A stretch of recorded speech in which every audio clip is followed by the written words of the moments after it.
오늘의 말씀을 보시겠습니다. 오늘의 말씀은 디모데전서 4장 15절, 16절, 17절. 디모데전서 4장 15절로부터 17절까지 말씀. 네, 우리 한 목소리로 같이 한번 합독하시도록 하겠습니다. 시작. 이 모든 일에 전심전력하여 너의 믿음의 진보를 모든 사람에게 나타나게 하라. 내가 내 자신과 가르침을 삼가 이 일을 계속하라. 이것을 행함으로 내 자신과 내게 있는 자를 구원하리라. 아멘. 할렐루야. 네, 오늘의 시간은 우리의 디모데전서 4장 15절로 16절의 말씀을 살펴보면서 우리의 본질에 대한 부분을 하는 5번째 시간, 광야의 영성에는 30번째 시간이면서 우리의 본질의 5번째 시간을 함께 나누면서 구원의 통로라는 제목으로 한번 말씀을 나눠보기 원합니다. 지금 벌써 광야의 영성을 끝내고 가나안의 영성으로 들어가려고 했을 때 하나님이 우리의 본질을 좀 더 다뤄보길 원하셔서 그 감동을 받고 지금 계속 우리의 본질을 지금 살펴보고 있어요. 이 말을 달리 말하면 나는 과연 누구인가라는 부분이죠. 첫 시간에 있을 때 이 자리에 참석하신 어느 모 목사님이, 그리고 이 자리에 참석한 어느 모 선교사님이 목사님의 그 우리의 본질에 관한 전반적인 부분을 다 나눴을 때 본질에 관한 이야기를 듣고 말씀을 듣고 너무너무 큰 감동과 감격과 믿음이 무엇인가에 대한 부분, 구원이 무엇인가에 대한 부분을 이렇게 쫙 이렇게 알 수 있게 돼서 너무너무 감사하다는 말씀을 주셨어요. 그리고 그 이외에도 계속 말씀을 주셨고 너무 감사해요. 맞아요. 그러면서 지금 벌써 오늘도 5번째 시간, 내일 다음 주도 계속 또 있습니다만, 자, 이런 시간들을 통해서 하나님이 우리들에게 주시는 나라는 존재가 누구인가라는 부분을 특별히 단순히 지식으로만 끝남이 아니라 영의 세계에 들어와서 그것이 내게 적용되어지는 레마의 삶을 산다는 것은 너무나 중요하겠다. 목사임에도 불구하고 제가 이 은혜를 입고 요한일서를 강의하게 될 때부터 제가 그런 표현을 많이 했어요. 구원의 확신을 가졌습니다. 그럼 그전에 구원의 확신이 없었냐? 아니요, 나름대로 가지고 있었죠. 근데 그것이 정말 뭐라고 표현할까요? 내 안에 하나님의 나라가 이루어져서 가진 구원의 확신과 내 안에 하나님의 나라가 이루어지지 않는 가운데 지식으로 갖고 있는 어떤 구원의 개념, 이게 구원이야라고 말하는 그런 구원과는 차원이 다른, 어떻게 제 말을 좀 이해하실런지 모르겠어요. 그러니까 하나님의 나라가 실제화돼서 되게 실제로 이루어졌기에 그 구원의 확신이 이제는 두렵고 떨지 않다는 거죠. 그러니까 제가 그때부터 달라진 게 고난론에 대한 부분은 고난이 달라지기 시작했어요.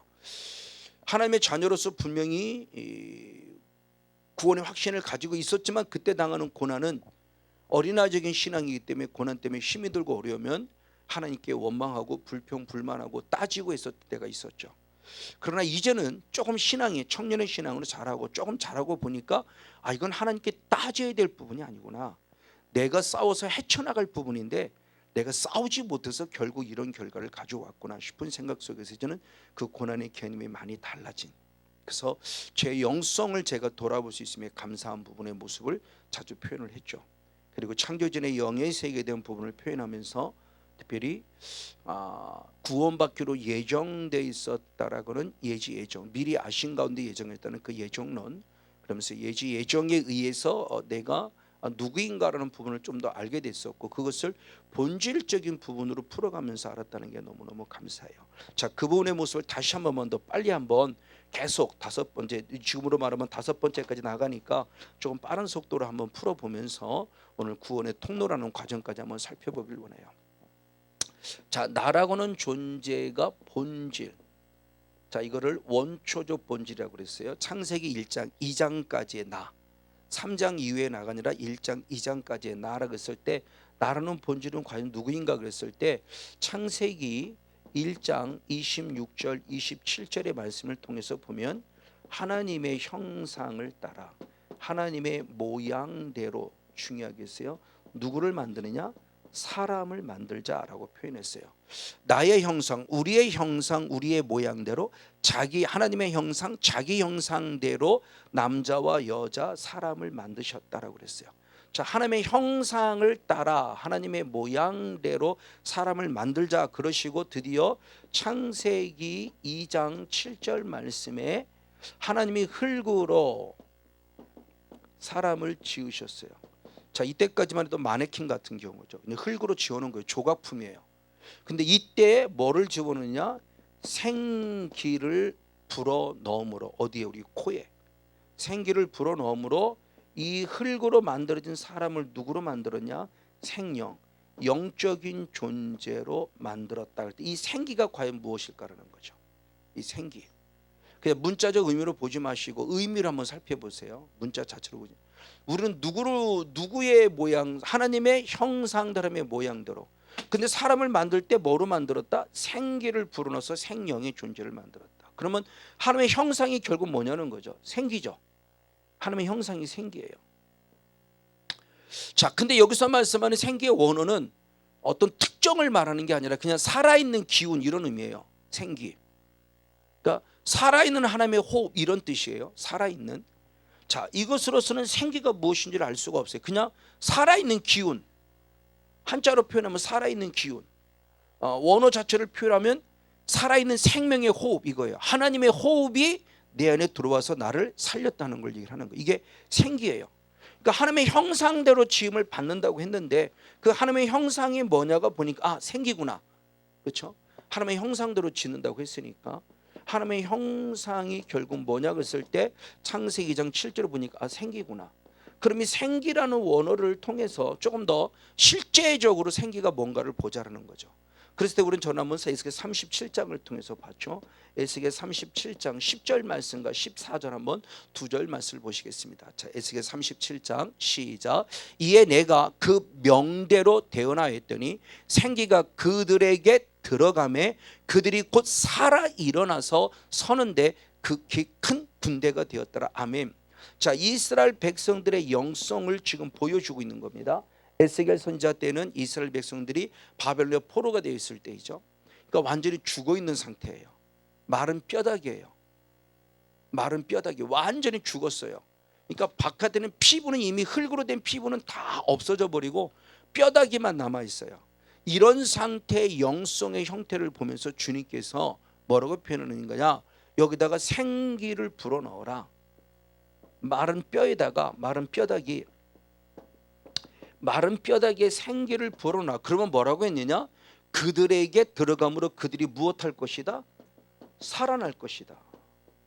자, 마른 뼈다귀에 생기를 불어넣어라. 그럼 창세기 2장 7절로 말하면 마른 뼈다귀는 결국 흙이라는 존재를 생각해 볼 수 있겠죠. 흙으로 사람을 만들었으니까. 근데 이때까지는 생명이 없어요. 근데 하나님의 생기가 들어오니까. 그런데 여기서 말씀하는 생기는 앞에서는 그냥 살아있는 호흡, 생명의 호흡이라는 뜻이에요. 생기. 근데 여기서 에스겔 37장에서 말씀하는 생기는 우리가 잘 아는 르아흐, 영이에요. 영, 하나님의 영. 하나님의 영이 우리 안에 들어오면, 마른 뼈라기에 들어오면 우리가 무엇했다? 살아났다라고 표현하는 거예요. 그럼 살아났다고 했을 때 그럼 하나님의 영에 대한 부분이 무엇인가를 설명하는 게 14절입니다. 한번 14절 말씀을 보겠습니다. 역시 한번 같이 있습니다. 시작. 내가 또 내 신을, 그렇습니다. 개혁 성경은, 개혁 개정 성경은 저게 영이에요. 내가 또 내 영을, 하나님의 영을, 생명의 영을 우리 속에 두어 우리로 무엇하게 하고 살게 하고. 아멘. 자, 하나님의 영, 이 생기가 무엇이길래 우리가 살았냐라는 걸 얘기할 때 이 생기가 곧 하나님의 영이라는 거예요. 그때 영이 똑같이 르아흐예요. 자, 원어는 똑같이 르아흐라고 했는데 앞에서는 생기라고 해석을 했고 여기서는 신이라고 해석, 영이라고 해석을 한 거예요. 그러니까 이 르아흐라는 하나님의 영이 후 하고 내 안에 들어왔다는 거죠. 하나님의 영이 후 하고 내 안에 들어온 거예요. 그 영이 들어왔을 때 마른 뼈다귀가 살아났다는 거예요. 흙이 생명을 얻는 생영의 존재, 살아는 영적인 존재가 되었다고 말해서 이 하나님의 영이죠. 하나님의 형상이 결국 뭐냐? 하나님의 영이다. 그러니까 우리 코에 불어넣었다는 그 생기가 뭐냐? 하나님의 영이다. 그 영이 내 안에 들어와서 나를 결국은 살려내서 나는 산 영이 되었고 하나님은 살려주는 영이 되었음에 대한 부분을 보여주는 거죠. 그래서 고린도전서 15장 45절에 사도 바울은 그렇게 고백했습니다. 고린도전서 15장 45절 시작. 기록된 바 첫사람 아담은 누구다? 산 영이 되었다과 같이 마지막 아담은 누구다? 살려주는 영. 마지막 아담은 예수 그리스도예요. 하나님이에요. 삼일체 하나님. 하나님은 살려주는 영이에요. 그 영이 내 안에 후 하고 들어옴으로 말미암아 내가 누가 됐다? 산 영이 됐다. 생명의 호흡이죠. 그게 성령입니다. 영을 우리 안에 불어수로 생명이 호흡된 거. 그래서 그때부터 성령이 내 안에 계심으로 말미암아 산 영이 되어짐을 통해서 나는 어떤 존재가 되었느냐? 로마서 8장 15절 16절 2절 말씀 역시 있습니다. 시작. 너희는 다시 무서워하는 종의 영을 받지 아니했고 양자의 영을 받았음을 하나님을 아버지라 부르짖느니라. 아멘. 그리고 나아가 성령이 친히 우리의 영으로 더불어 우리가 누구임을 하나님의 자녀임을 증거하신다. 할렐루야. 자, 하나님의 형상으로 따라 지음 받았어요. 그 하나님의 형상이 뭐냐? 하나님의 영이다. 영을 통해서 내가 산 영이 됨으로 말미암아 증거가 뭐냐? 나는 산 영이 되었기에 하나님을 누구라고 부르고 아버지라고 부르고 그 내 안에 계신 성령은 나를 누구로 증거해주는 하나님의 아들로 증거해 준다. 그러니까 원초적 본질이 뭐냐? 하나님의 영으로 창조되어지는 순간부터 나는 누구냐? 하나님의 아들이고 하나님은 나의 누구다? 아버지다. 그래서 이사야 64장 8절 말씀에 하나님은 나의 아버지라고 말하며 우리는 진흙이고 하나님을 토기장이로 비유하면서 하나님과 우리의 관계의 모습을 정확하게 조명해. 이게 원초적 본질. 자, 이 말씀으로 다시 한번 이해하자는 겁니다. 우리가 하나님 잘 믿어서 아담과 하와가 하나님을 잘 믿어서 구원받은 게 아니에요. 하나님이 처음 창조할 때부터 우리를 무엇하기로? 구원하기로 예정하셨고 그 예정을 이루셨다라는 거예요. 그래서 그 말씀의 깊이를 봤을 때 디도서 1장 한번 2절의 말씀을 봅니다. 디도서 1장 2절 같이 한번 있습니다. 시작. 영생의 소망을 인함이라. 이 영생은 거짓이 없어서 하나님이 언제 때부터? 영원한 때 전부터 무엇하신 거예요? 약속. 그러니까 하나님이 우리를 구원하기를 창조 이전의 영에서부터 약속하신 거예요. 그 약속을 아담을 지으심으로 말미암아 이루신 거예요. 하나님의 약속은 분명히 이루어지잖아요. 말씀은 분명히 이루어지잖아요. 쉽게 말하면 하나님이 말만 하는 뻥쟁이가 아니었다는 거예요. 성건영 목사처럼 말만 하는 뻥쟁이, 맨날 말만 뻥치고 있고 하나도 안 해. 정치인들에는 공약, 공떠 있는 약속이죠. 아무런 의미가 없는 약속들을 공약을 한다고 그러죠. 원래 공약의 의미는 그런 의미가 아닌데 지금 우리가 한자를 보면서 또 다른 모습에서 완전히 아무런 하지 않을 거면서 괜히 말만 남발하는 그런 공약이라는 거죠. 근데 하나님은 하지 않을 건데 괜히 말로만 나를 사랑한다고 너를 구원한다고 말한 것이 아니라 그것이 실제임을 우리를 정말 영혼의 구원, 영생을 하기 위해서 하나님이 약속한 걸 누구서부터? 아담 때부터 보여준 거예요. 그러니까 하나님을 잘 믿어서 구원받은 게 아니고요. 원초적 본질은 우리는 태어나는 순간부터 이미 우리는 구원받은 하나님의 백성이라는 거예요. 할렐루야. 왜? 하나님의 형상인 성령으로 창조되었기에. 이 어떤 자존감, 이 자부심을 가지라는 거예요. 나는 누구인가에 대한 자존감. 근데 이 비밀을 알지 못할 때는 나는 구원받았어. 나는 구원받았어. 나는 구원받았어. 마인드 컨트롤이야. 내가 자꾸 내가 자꾸 그 세뇌시키는 거. 나는 구원받았어. 나는 구원받. 이 세뇌에 의해서 나는 구원받은 거로 생겼어요. 그러니까 마땅히 난 구원받았어. 그러니까 구원의 영적 어떤 감각이나 어떤 영적 의미나 어떤 의식이 전혀 없으면서 난 구원받았어. 왜? 나 교회 나가잖아. 내가 목사인데 말이야. 내가 목사인데. 내가 장로인데. 내가 권사인데. 내가 교회를 1년을 다녔나? 내가 몇십 년을 그러니까 자기를 당연히 구원받다고 생각한다니까요. 이게 현대판 바리새인이라고요. 그러나 말씀의 근거에서 보면은 맞아요. 나는 구원받았어요. 언제부터? 내가 태어나기 이전부터 주님이 나를 무엇하기를? 구원하기를 약속하셨고 그 약속을 아담을 통해서 이루신 거예요. 그러니까 내가 예수를 잘 믿어서 구원받은 거 아닙니다. 자, 하나님의 절대적 은혜로 구원받은 거예요. 우리는 이 은혜의 모습을 지키는 거예요. 그래서 믿음을 지킨다고 하는 부분의 모습이 중요함에 대한 부분을 항상 이야기를 했죠. 지킨다는 개념은 별로 없고 믿어서 구원 이것만 생각하고 있다가 사탄에게 뺏기고 있다는 거죠. 자, 그 부분의 모습을 바로 사도 요한은 요한복음 15장 16절의 말씀에 내가 하나님을 택한 것이 아니라 하나님이 나를 택하였기에 구원받았다라고는 부분을 분명히 말씀해 주시고 계신 거예요. 여러분, 저는 이 말씀을 지식으로만 받아서 끝나지 않기를 원해요.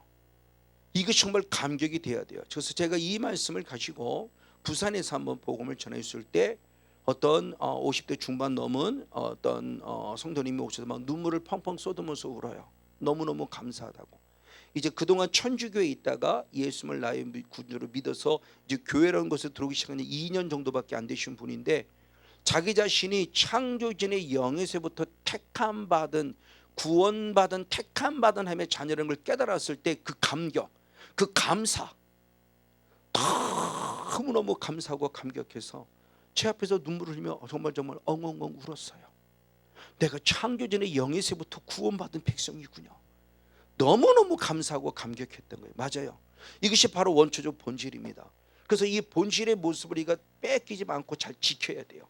근데 이런 본질을 가지고 있음에도 불구하고 안타깝게, 그러니까 원초적 본질은 하나님의 자녀, 형상을 따라 지음받은 자녀가 되었는데, 그만 이게 영의 세계에 들어가 보는 거죠. 영의 세계 들어가 보니까 하나님만 나에 계셔서 나를 돕는 것이 아니라 하나님의 다른 존재인 사단이란 존재가 있었고, 사단이란 존재가 창세기 3장부터 틈을 타서 우리에게 뭐를 범하게 하느냐, 죄를 범하게 함으로 말미암아 에덴 동산에서 쫓아내죠.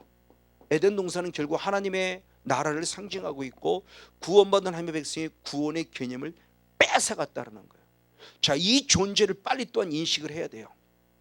자, 그래서 창세기 3장 23절 24절 말씀에 결국 에덴으로 쫓겨납니다. 한번 같이 보겠습니다. 시작. 여호와 하나님이 에덴 동산에 그 사람을 내어 보냈어요. 그리고 24절 말씀, 이같이 하나님이 그 사람을 무엇했어요? 쫓아내셨어요. 자, 지금까지는 창조전의 영의 세계에서 하나님의 구원받기로 우리를 예정하셨기 때문에 그 하나님의 약속을 친히 이루셔서 우리를 에덴 동산에 두시면서, 지난주 말씀을 나눴죠. 에덴 동산에 하나님 나라죠. 에덴 동산을 두시면서 하나님께 주신 말씀, 권세와 의무가 있었다고 했죠. 이 권세와 의무는 정복하라, 생육하라, 생육하고 충만하고 번성하라라고 말씀했고, 그 다음에 정복하고 다스리라고는 하나님이 주신 권세의 말씀이 있었어요. 반면에 의무의 말씀도 있었죠. 선악을 알게 하는 나무만큼 먹지 마라, 먹으면 정령 죽으리라 그랬어요. 근데 이 의무를 감당하지 못함으로 권세를 사용해 보지도 못하고 다 빼앗겼어요.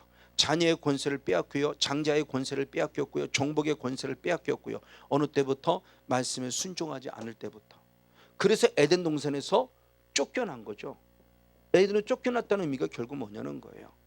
자, 이 에덴으로 쫓겨난 이 영성의 모습이 결국 우리들 속에 가지고 있는 하나님의 모습을 통해 주어진 하나님의 은혜, 하나님의 구원, 하나님의 사랑, 하나님의 능력을 다 빼앗겨 버렸다는 겁니다. 바로 이것이 누구 때문이냐? 한 사람 아담 때문인 거죠. 이 말씀을 너무나 자주 찾아봤죠. 로마서 5장 11절에 그렇죠. 한 사람, 이 한 사람 아담 때문에 이제는 누가, 모든 사람이, 이게 흐르는 거죠. 지금 영성의 흐름이요. 이 사람이 뭐를 범함으로, 죄를 범함으로 사망이 온 것처럼 이제는 모든 사람이 똑같이 뭐를 범함으로, 죄를 범하기도 똑같이 뭐가 있다? 사망. 그러니까 한 사람 아담 한 사람 때문에 우리는 죄 한 번 짓지 않고도, 이걸 흔히 얘기할 때 원죄 그러는 겁니다. 내가 가지고 있던 자범죄가 아니고 그렇게 내가 혈통처 아담으로부터 타고 흘러 내려와 지금까지 내 안에 남아있는 근거가 되는 원죄라고 하는 부분이에요. 이 원죄로 말미암아 에덴 동산을 쫓겨나는 순간부터 내 본질이 또 바뀌었어요. 그럼 나의 본질은 누구냐? 에베소 2장 한번 3절의 말씀을 봅니다. 에베소 2장 3절 말씀을 같이 봅니다. 시작. 전에는 우리도 다 그 가운데서 우리 육체의 욕심을 따라 지내며 육체와 마음에 원하는 것을 하여 다른 이들과 같이 본질상 누가 됐다? 진노의 자식. 자, 우리의 본질, 원초적 본질은 하나님의 자녀였는데 그 죄로 말미암아 에덴 동산에서 쫓겨난 이후부터 한 사람 아담 때문에 우리는 죄 한 번 짓지 않고도 태어나는 순간부터 나는 누구냐라고 했을 때 성경이 분명히 말하기를 우린 본질상 누구다? 진노의 자식이다 그래요. 원래는 누구였는데? 하나님의 자녀였는데 하나님의 자녀가 본질상 진노의 자식으로 우리 신분이 바뀌어져 버린 거예요. 쉽게 말하면 구원을 빼앗긴 거예요. 하나님 나라를 빼앗겼어요. 내게 가지고 있는 원래 이름을 빼앗긴 거예요. 누구에 의해서? 사탄에 의해서. 그래서 본질상 진노의 자식이라고 하는 것은 결국 누구를 얘기하느냐? 사단의 자식을 얘기를 하는 거죠. 그 대표적인 인물이 바리새인이라고 그랬죠. 세례 요한도 마찬가지고 예수님도 마찬가지고 이 바리새인을 향해서 뭐라고 그러냐? 이 독사의 자식들아, 이 독사의 새끼들아, 너에게 임박한 진노를 피하겠느냐? 네가 지옥의 판결을 피하겠느냐? 하나님의 자녀였어요. 하나님의 자녀였는데 본질상 진노의 자식으로 살아가고 있던 거예요. 그럼 하나님을 안 믿는 불신자? 아니요. 불신자이면 그럴 수 있다고 말하지만 나름대로 하나님을 잘 믿는다고 말하고 나름대로 보수주의 신앙에 서서 철저히 율법의 완벽한 삶을 살아간다고 자부하는데 하나님은 그들을 향해서 한 번도 내 사랑하는 자식이라고 말하지 않았어요. 네 아비는 마귀라고 그랬어요. 이게 지금 우리의 본질이에요. 여러분 이거 정말 유념해 들어야 돼요. 우리는 이 본질적인 원리를 모르니까 내가 지금 예수 믿어서 구원받았을 때 내가 예수를 잘 믿어서 구원받은 것처럼 엄청난 교만에 빠져 있는 거예요. 아닙니다. 자, 우리의 존재예요. 내가 의도하지 않은 겁니다. 이게 원죄예요. 원죄. 의도하지 않음에도 불구하고 나는 이렇게 본질상 진노의 자식으로 태어날 수밖에 없는 연약성을 내 안에 가지고 있는 겁니다. 이것이 이제 다다음 주쯤에는 한번 다루는 실제적인 영적 싸움, 내 안에 남아있는 예수를 믿음에도 불구하고 남아있는 이 죄성, 이 옛사람, 이걸 끄집어내는 것이 결국 영적 싸움이에요. 자, 그분의 모습은 다음에 또 나누도록 하겠고, 어쨌든 바로 이런 모습을 가지고 살아가는데, 그러면 사단의 자식으로 산다라는 증거가 뭐냐고 했을 때 에베소서 2장 2절의 말씀을 봅니다. 에베소 2장 2절의 말씀 같이 한번 읽겠습니다. 시작. 그때 너희가 그 가운데서 행하여 이 세상 풍속을 쫓고 공중의 권세 잡은 자를 따랐으니 곧 지금 불순종하는 아들들 가운데 역사하는 영이라. 즉 사단의 본질상 진노의 자식이라고 하는 열매가 뭐냐는 겁니다. 열매를 보니까 세상의 풍속을 짜자요. 세상이 좋은 거예요. 그래서 요한일서 2장 15절 16절은 주님 분명히 말씀하기를 세상을 사랑하지 말라 그랬어요. 이 세상을 사랑하는 것은 아버지께로부터 온 것이 아니라고 그랬어요. 세상적이고 종욕적이고 마귀적 그러면서 마귀로부터 온 것이라고 말하며 이 세상을 사랑하지 말라고 그런 거예요. 근데 세상을 풍속을 세상을 사랑한다는 거예요. 그럼 세상을 사랑한다는 게 뭐냐 그랬더니 중요한 얘기였어요. 공중권세 잡은 자. 이 공중권세 잡은 자가 어떻게 역사하느냐? 지금 불순종하고 있는 아들들에게 역사하는 영이라는 거예요. 지금 성권용 목사가 예를 들어 불순종하고 있는데 이 불순종하게 만드는 게 누구냐? 공중의 권세 잡은 자, 얘가 내 안에 들어와서 우리를 지금 불순종하게 하고 있다는 거예요. 그러니까 본질상 진노의 자식의 영성은 살아가는 영성이 철저히 세상을 사랑하면서 하나님의 말씀에 불순종하고 살아가고 있다는 거예요. 이제 공중의 권세 잡은 자의 모습도 나중에 계시록을 강의할 때는 우리는 잘 알고 있는 사도 바울을 통해서 1층천, 2층천, 3층천이 있죠. 이 3층천은 영원한 하나님의 나라의 세계예요. 그리고 내 눈에 보이는 또 다른 영의 세계는 2층천이 있어요. 그리고 우리가 지금 보고 있는 하늘이라는 스카이라고 우리가 지금 눈에 보이는 지금 하늘이 있어요. 이 하늘을 뛰어넘었을 때 여기에 공중권세 잡은 자. 그래서 그 다음에 바로 하늘의 영원한 영광. 이 공중권세 잡은 자가 우리의 기도를 방해하고 우리 믿음을 방해하고 더 이상 하나님 앞에 올라가지 못하도록 기도가 상달되는 올라가지 못하는 거예요. 그러니까 천사들이 와서 우리의 기도의 분향을 받고 분향단에 담아서 뚫고 올라가서 하나님께 영광 돌리고 그 기도가 상달되되 기도가 다시 천사가 내려와서 우리에게 응답해 주는 거죠. 이 공중권세 잡은 자예요. 이 공중권세 잡은 자가 지금 우리들 속의 역사에서 불순종하게 만들고 있다는 거예요. 그럼 이 사단의 존재가 결국 우리의 모습을 통해서 세상을 살아며 불순종하게 하는 이유가 뭐냐라는 거죠. 자, 한번 우리가 잘 알고 있는 요한일서 3장 8절 말씀을 봅니다. 요한일서 3장 8절 시작. 죄를 짓는 자는 마귀에게 속하나니 아멘. 마귀는 처음부터 무엇하느니라 범죄함이니라 아멘. 그러면 세상을 사랑하게 만들어 불순종하게 만드는 게 뭐냐? 죄예요. 그럼 왜 죄를 짓게 하느냐라고 할 때 정답은 간단합니다. 누구에 속하게 하게 합니다? 사단. 그래서 사단의 자식이 되는 거예요. 그러니까 죄를 짓게 해서 단순히 병들게 하고 가난하게 하는 게 목적이 아니라 사탄이 우리에게 죄를 짓게 하는 이유는 누구의 자식을 만들게 합니다? 사탄의 자식. 원래 누구의 자식이었는데? 하나님의 자녀였는데. 근데 죄를 우습게 여겨요? 죄도 괜찮아요? 죄를 우습게 여겨버려 죄도 괜찮아요. 회개하면 되니까. 회개가 여기 회개하고 싶다고 회개가 되나요? 이걸 회개를 경험하신 분은 좀 알 겁니다. 내가 회개하고 싶다고 회개가 되는 게 아니더란 얘기예요. 사탄에게 자로잡히면요, 이거 회개하고 싶다고 회개가 안 돼요. 그렇죠? 죄짓게 하는데 자기에게 속한 자를 만들어놨는데 우리를 회개의 모습을 허락하겠습니까? 가룟유다 같으면 못하잖아요. 끝내는. 회개한다는 것도 하나님의 특별한 은혜로서의 가능한 얘기지. 그러니까 맨날 뭐라 하냐, 강도 우편처럼 마지막 때 주여 용모됐어 용모됐어 그렇게 하면 돼, 괜찮아. 막 살다가 마지막 때 큰 코 다쳐요. 큰 코 다쳐요.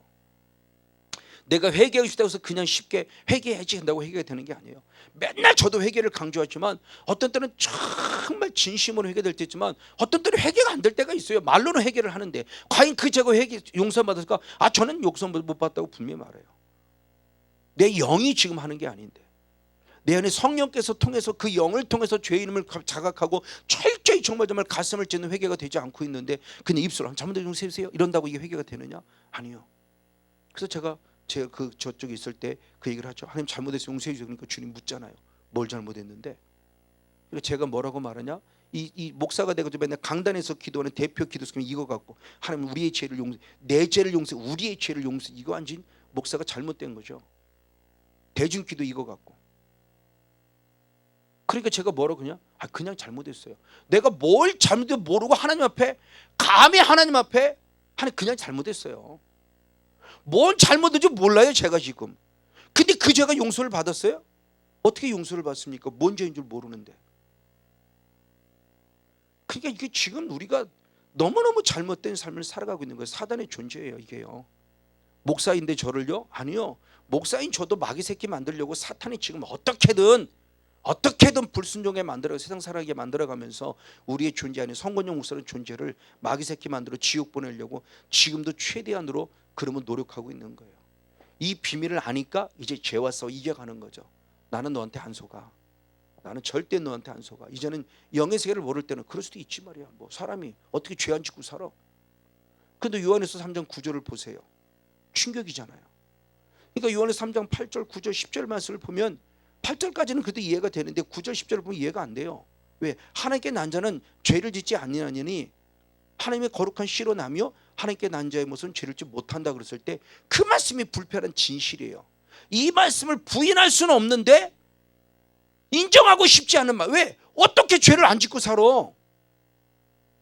근데 성경은 하나님께 난 자는 하나님의 자녀는 분명히 말하기를 죄를 짓지 않고 죄를 짓지 못한다고 그랬는데 나는 죄 짓고 있잖아요. 그러니까 그 말씀이 불편한 그러니까 그 말씀을 설교를 못해요. 그냥 8절까지만. 원래 죄를 지는 만날 수 우리도 그래서 막 죄를 질 수밖에 없어. 마귀에 속한다는 개념도 싹 잊어버리고 원래 죄를 지면 연약한 자라고 말해요. 틀린 얘기는 아니지만 그 다음에 마귀에 속한다는 게 얼마나 무서운 얘기고 진짜 하나님께 난 자는 죄를 짓지 않는다고 그러는데 그럼 100% 아니요.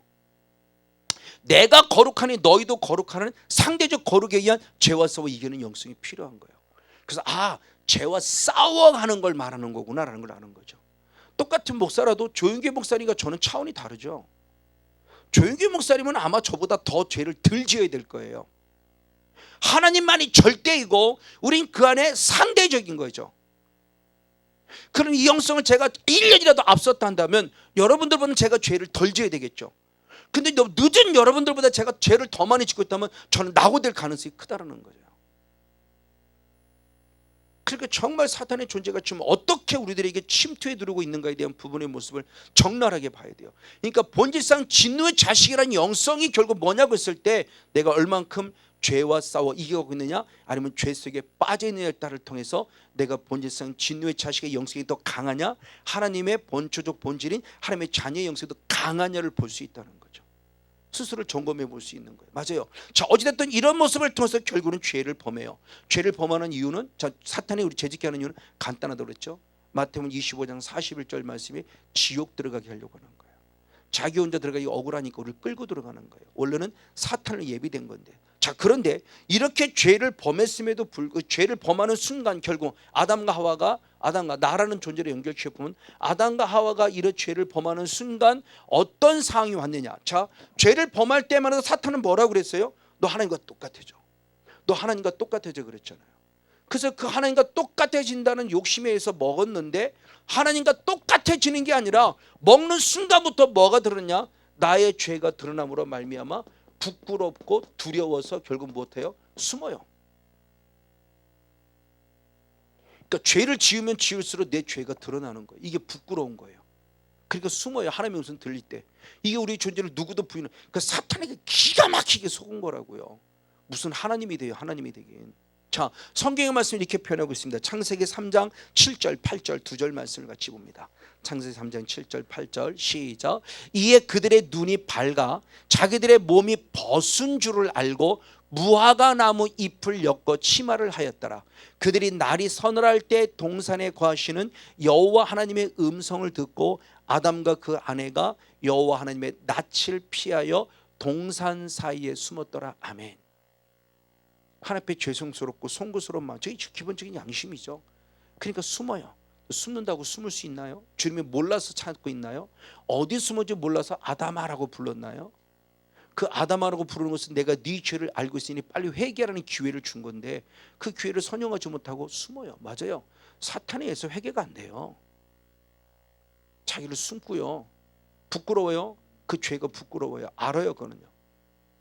근데 나중에는 그 양심이 화인마저 더 오히려 죄책감마저 없는 게 문제가 되는 부분이지만 어떤 이걸 숨는다는 겁니다. 그럴 때 주님은 그들을 책망하지. 이게 이제 하나님의 은혜예요. 이렇게 범할 때 분명히 주님은 책망해서 야 이놈아 네가 그럴 수 있어.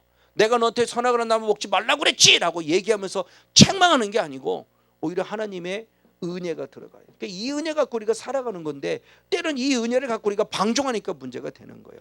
그럼 어떤 일을 주었냐? 창세기 3장 21절 말씀 보시겠습니다. 창세기 3장 21절 시작. 여호와 하나님이 아담과 그 아내를 위하여 가죽옷을 지어 입혔더라. 아멘. 아담과 하와의 이 죄의 문제를 위하여 주님께서 무엇을 가죽옷을 무엇했다? 지었다. 그래서 무엇했다? 입혔다. 왜? 부끄러움을 가려준 거예요. 자, 이걸 그냥 육으로 보면은 그냥 옷을 입은 거예요. 우리의 부끄러움을 가렸다는 개념으로 봐요. 우리의 육체적으로 가지고 있는 이 어떤 모양들 때문에 부끄러워, 아니요, 그런 개념이 아니에요. 내가 가지고 있는 죄가 드러났으니까 부끄러운 거예요. 그래서 그걸 가리운 건데 나뭇잎으로 무화과 나무로 가는데 이건 말라 삐뚤어지는 거예요. 그래도 주님이 에덴에서 쫓아내지만 쫓아내기 직전에 마지막까지 내가 너에게 한 번 더 기회를 준다라고는 의미 속에서 이 옷을 지었어요. 이 지었다라고는 의미에 대한 부분을 생각해 봐야 돼요. 자, 지금 창세기 3장 21절에서는 지었다, 만들었다 이런 개념이에요. 옷을 지어준 거예요. 옷을 만들어준 거예요. 근데 이것이 또 다른 부분 속에서는 아사라는 원어인데 아사라는 원어가 다른 부분 속에서는 어떻게 해석이 되느냐? 정하셨다라는 해석으로도 가능해요. 아사라는 의미가 만들었다, 어떤 지었다라는 개념만이 아니라 정하셨다라는 뜻도 갖고 있다라는 거예요. 자, 그 말씀을 대표적으로 한번 보겠습니다. 시편 104편 19절 말씀과 시편 118편 24절 말씀. 두 절 말씀을 같이 읽습니다. 시작. 여호와께서 달로 절기를 정하시며 해는 그 지는 것을 알도다. 이 날은 여호와의 정하신 것이라 이 날에 우리가 즐거워하고 기뻐하다. 아멘. 하나님이 절기를 무엇하셨다? 정하셨다. 이 날은 결국 뭐냐? 시편 118편의 말씀이 하나님을 구원한 것을 얘기를 해주는 거죠. 구원한 이것을, 이 구원의 이 날을 구원을 주님이 정하셨다라는 거예요. 자, 지었다라는 아사가 똑같은 뜻인데 다른 데서는 정하였다, 정하다 이런 뜻을 가지고 있다는 겁니다. 그럼 정하다는 뜻을 가졌다는 말로 우리가 한번 풀어보는 겁니다. 하나님이 가죽옷을 지었다를 말씀을 하나님께서 가죽옷으로 나의 부끄러움을 감추어 주기로 정했다라는 거죠. 이게 바로 영적 의미예요. 그럼 가죽옷으로 우리에게 지어졌다는 것은 단순히 내가 가지고 있는 죄를 가리기 위함이냐? 아니다. 이 가죽옷을 입혔다고 해서 앞으로 우리가 앞으로 있어야 될 하나님의 구원의 계획의 예표를 정한 거예요. 가죽옷을 지었다는 것은 뭐냐? 앞으로 우리가 하나님이 우리를 어떻게 구원하시겠다는 것을 미리 무엇하셨다? 정하셨다. 누구를 통해서? 아담과 하와를 통해서 구원의 예표를 정하신 걸 보여주는 거예요. 이게 은혜인 거예요. 죄를 범하지 않아서 내가 천국 가는 게 아닙니다. 이 땅에 의인은 없네, 하나도 없다기 때문에 죄를 범하지 않았다는 것으로 천국 가는 게 아니에요. 죄를 범한 죄인이었으나 예수의 피 정하신 이 원리, 어떻게 우리를 구원하겠다는 이 예표, 즉 가죽옷을 잡았다는 것은, 가죽옷을 지었다는 것은 결국 누구를 잡았다는 것이냐? 동물을 잡았다는 것이고, 그 동물을 통해서 뭐를 흘릴 수밖에 없었고, 피를 흘릴 수밖에 없었고, 그 피 흘림을 통해서 내가 너희들의 죄를 무엇할 것이다? 가리워 줄 것이다, 지워 줄 것이다, 기억지도 아니할 것이다, 간과할 것이다, 잊어줄 것이다 라는 예표. 그러니까 에덴 동산으로 쫓겨나기 전에 이미 구원의 예표를 주님이 정하신 거예요. 근데 하나님의 원리는, 하나님은 거룩하신 분이기 때문에 하나님 나라는 절대 죄를 용납할 수 없어요. 그러니까 쫓아내긴 쫓아내시는데, 쫓아내기 전에 구원의 징표를 미리 보여주신 거예요. 내가 내게 가죽옷을 지어 입힌 것은 앞으로 내 사랑 아들 독생자 예수를 죽임으로 말미암아 그 예수 흘린 그 피로 네 죄를 사할 것이라는 것을 예표했다는 거죠. 그래서 그 말씀이 레위기 말씀에 나올 때 뭐라고 표현되어 있는가? 자, 레위기 4장 35절, 레위기 14장 25절, 29절, 역시 한번 두 절 말씀을 같이 한번 보겠습니다. 네, 같이 한번 보겠습니다. 시작. 그 모든 기름을 화목제 어린 양의 기름을 취한 것 같이 취하여 단 위 여호와의 화제물 위에 불사를 지니 이같이 제사장이 그 범한 무엇에 대하여 죄에 대하여 그를 위하여 무엇한즉 속죄한즉 그가 무엇함을 사함을 되는 누굴? 어린 양. 그러면서 14장 25절 말씀 동일하게 시작. 속건제의 어린 양을 잡아서 제사장은 그 속건제 희생의 피를 취하여 정결함을 받을 자의 우편 손 엄지가락과 우편발 엄지가락에 바를 것이요 또 그 손에 남은 기름은 제사장이 그 정결함을 받는 자의 머리에 발라 여호와 앞에서 그를 위하여 무엇할 것이다? 속죄할 것이다. 아멘. 무엇으로? 어린 양. 그러니까 가죽옷을 만들어서 지어서 아담과 하와에게 입혀 주었다고 하는 것은 앞으로 이게 구원의 예표로서 무엇이냐? 살아나들 독생자, 정말 어린 양이신 세상 죄를 주는 어린 양을 죽여서 그가 흘린 그 피를 통해서 네 죄들을 가리워주고 덮어주고 지워주고 없애주고 기억지도 아니하심으로 구원하겠다는 구원의 예표를 우리에게 주신 거라는 거예요. 맞아요. 자, 이렇게 되어지는 부분입니다. 자, 다시 보십시오. 하나님이 우리를 구원하기로 작정하셨고 그 예정에서 아담과 하와를 지으셨어요. 그래서 하나님의 자녀로서 하나님의 형상을 따라 지음받은 자녀로 만들었는데 이 속에 뭐가 들어갔냐? 죄가 들어갔어요. 누구에서? 사단에 의해서. 그래서 우리는 하나님의 자녀가 아니라 본질상 누가 되고 말았냐? 진노의 자식이 되고 말았어요. 자, 이 부분의 모습 속에서 이제 구원의 여정을 봅니다. 이후에. 그러니까 아담 이후에 우리가 잘 알고 있는 가인과 아벨이 있고 그 이후에 셋이 있고 그 이후에 계속 구원의 역사가 흘러가는 걸 봐요. 여러분 성경을 조금만 더 눈을 열어보면은 구원의 계보가 있어요. 예수님의 계보가 있듯이 구원의 계보가 있는데 하나님은 아담을 통해서 이 일을 진행하기로 했는데 아담이 결국 뭐를 범해요? 죄를 범해요. 그리고 그의 두 아들 가인과 누가 있어요? 아벨이 있어요. 그래서 구원의 여정이 주님이 가인을 통해서는 죄의 통로로 길을 열어가는 모습을 보고 아벨을 통해서는 구원의 통로로 길을 열어가는 것을 봐요.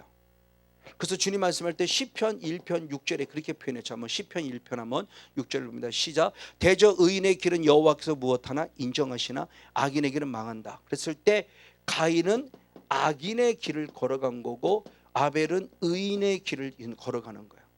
자, 그런데 이 아벨이 구원의 계보로서 이어가길 원하고 있어요. 그래서 이 아벨의 존재를 어떻게 표현했냐? 자, 히브리서 한번 11장 한번 4절의 말씀을 봅니다. 히브리서 11장 4절 시작. 믿음으로 아벨은 가인보다 더 나은 제사를 하나님께 드림으로 의로운 자라는 증거를 얻었으니 하나님이 그 예물에 대하여 증거하심이라 저가 죽었으나 믿음으로써 오히려 말하니라. 아멘. 중요한 얘기를 했어요. 아벨은 무엇으로? 믿음으로요. 자, 창세기 말씀에서는 믿음이라는 단어가 표현되어 있지는 않아요. 근데 잘한 대로 이미 그들은 태어날 때부터 누구로 태어난 것이다? 하나님의 자녀로 태어나서 마땅히 하나님을 신뢰하고 믿는 존재예요. 그럴 때 아브라함은 아벨은 그 믿음을 표현한 겁니다. 무엇을 통해서? 예배를 통해서. 누구보다? 가인보다 더 나은 예배. 이 말을 달리면 가인도 예배를 드렸다는 거죠. 왜? 하나님을 믿으니까. 근데 왜 가인은 대단히 안타깝게 왜 악인의 계열이 서 있고 왜 아벨은 의인의 계열이 서 있을까라는 거죠. 자, 그러면서 중요한 말씀이 창세기 4장 4절로부터 한번 말씀을 보겠습니다. 5절 6절 한번 연이어 봅니다. 창세기 4장 4절로부터 시작. 아벨은 자기도 양의 첫 새끼와 그 기름으로 드렸더니 여호와께서 아벨과 그 제물을 연락하셨다. 자, 방금 읽은 히브리 11장 4절의 말씀이 믿음이 가인보다 더 나은 제사를 드린 걸 좀 축복할 때 뭐를 드렸다는 개념으로 보는 게 아니에요. 뭐를 드렸다는 게 아닙니다. 어떻게 드렸냐를 보는 거예요. 자, 흔히 우리 예전부터는 첫 새끼 드렸다고 하는 거기 때문에 피를 드렸다고 표현해요. 그것이 옳은 제사라고 표현해요. 틀린 말은 아니지만 반대로 맞은 말도 아니에요. 왜? 가인이 드린 하나님께 소제를 드린 거예요. 곡식으로. 제사법에 소제가 있으니까. 그럼 잘못된 제사가 아니에요. 그럼에도 불구하고 왜 더 나은 제사와 그러지 못한 제사가 되냐고 했을 때 그 핵심은 뭐냐? 자, 4절 마지막에 말씀해 보니 그랬어요. 아벨과 그 제물이 무엇했다? 연합됐다. 아벨과 그가 드린 무엇이? 제물이 연합됐다. 반면에 그럼 가인은 5절을 봅니다. 가인과 그 제물을 연합하지 아니하셨다. 가인과 그 제물은 연합하지 않으셨다. 자, 우리의 개념은 자꾸 이것만 봐요. 제물, 예물 11대 드렸나 안 드렸나, 헌금을 얼마 했나, 1,000원 했나, 10,000원 했나, 10만 원 했나, 100만 원 했나, 1억 했나, 1,000만 원 했나, 이거 아무 소용없어요. 성경은 양을 얘기했네? 아니요, 질을 얘기했죠. 과부의 두렵돈을 가장 크다고 그랬지 1억 드린 사람 보고 잘했다고 말하지 않아요. 부자가 드린 것 같고 더 드리라는 거예요. 그거 갖고 안 된다는 겁니다. 그 하나님에 대한 예물, 그 개념 속에서 그 예물에 대한 개념을 잘못 알고 있는 거예요. 무슨 예물을 드렸다가 아니고 어떻게 드렸냐를 보는데 중요해요. 뭐냐? 아벨 자신을 드리니까 하나님이 드린 그 아벨이 드린 제물도 받은 거고요. 가인을 드리니까 가인이 드린 제물도 받은 거지. 그럼 뭐냐? 아벨 자체가, 그러니까 가인 자체를 받지 않으니까 제물 자체를 받지 않았다는 거예요. 그러니까 더 나은 제사라는 게 뭐냐? 내가 먼저 드려줘야 돼요. 그래서 로마서 12장 1절을 보면은 하나님의 자비하심으로 권하니 너희 몸을 하나님이 무엇하시는 기뻐하시는 거룩한 산 제사로 드려라. 이것이 드려질 때 이것이 무엇이다? 영적 예배라 그러죠. 내 몸, 이 몸은 육신을 말하는 흙이라는 몸이 아니에요. 지정의라는 인격체를 말하는 거예요. 소마, 나의 거룩한 지정의 인격, 이 인격 자체가 다 드린, 그것이 마음을 다하고 목숨을 다하고 힘을 다해 드리는 거예요. 그냥 몸만 왔다는 것이 아니고. 이렇게 드려졌을 때 하나님이 받으시는 거예요. 아벨은 이게 된 거죠. 근데 가인은 이게 안 된 거예요. 쉽게 말하면 몸은 와 있지만 마음은 딴 데가 있는 거예요. 지금 우리들 보통 예배 드릴 때. 이 예배예요. 자, 그런 대표적인 인물이 누구냐? 마게도냐 교회죠. 마게도냐 교회는 고린도 교회들을 향해서 그들을 향해서 좀 경고하려고 사도 바울이 지금 말하는 거죠. 마게도냐 교회는 극한 가난이라고 그랬어요. 근데 아주 심할 정도로 극한 가난인데 아주 더 풍성한 연보를 드렸다고 축복해요. 우리나라 옛말을 통하면은 똥구멍이 찌을 정도로 가난했던 사람들이 마게도냐 교회 사람이라는 거예요. 고린도 교회는 풍요로워요. 근데 돕겠다고 해놓고 안 돕고 있는 거예요. 그러니까 그들을 부끄럽게 하려고 얘기를 하는 겁니다. 마게도냐 교회를. 그럼 마게도냐 교회가 그렇게 극한 가난에서 풍요한 삶을 들었을 때 단순히 예물을 드렸다는 모습을 사도 바울이 말하냐? 아니요. 자 고린도후서 8장 한번 5절 말씀을 봅니다. 고린도후서 8장 5절 같이 한번 읽겠습니다. 시작. 우리의 바라던 것뿐 아니라 저희가 먼저 자신을 주께 드리고 또 하나님의 뜻을 우리에게 주었다. 그러니까 극한 가난 속에 풍성한 연보를 드렸다고 했을 때 헌금을 얼마나 드렸냐 그걸 보는 게 아니라 사도 바울은 뭐냐?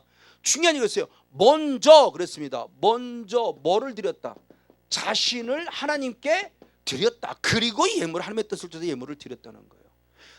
나를 먼저 드린 거예요. 성곤영 목사를 먼저 드린 거예요. 마음을 드린 거예요. 목숨을 드리고 힘을 드린 거예요. 그리고 나서 예물도 드린 거예요.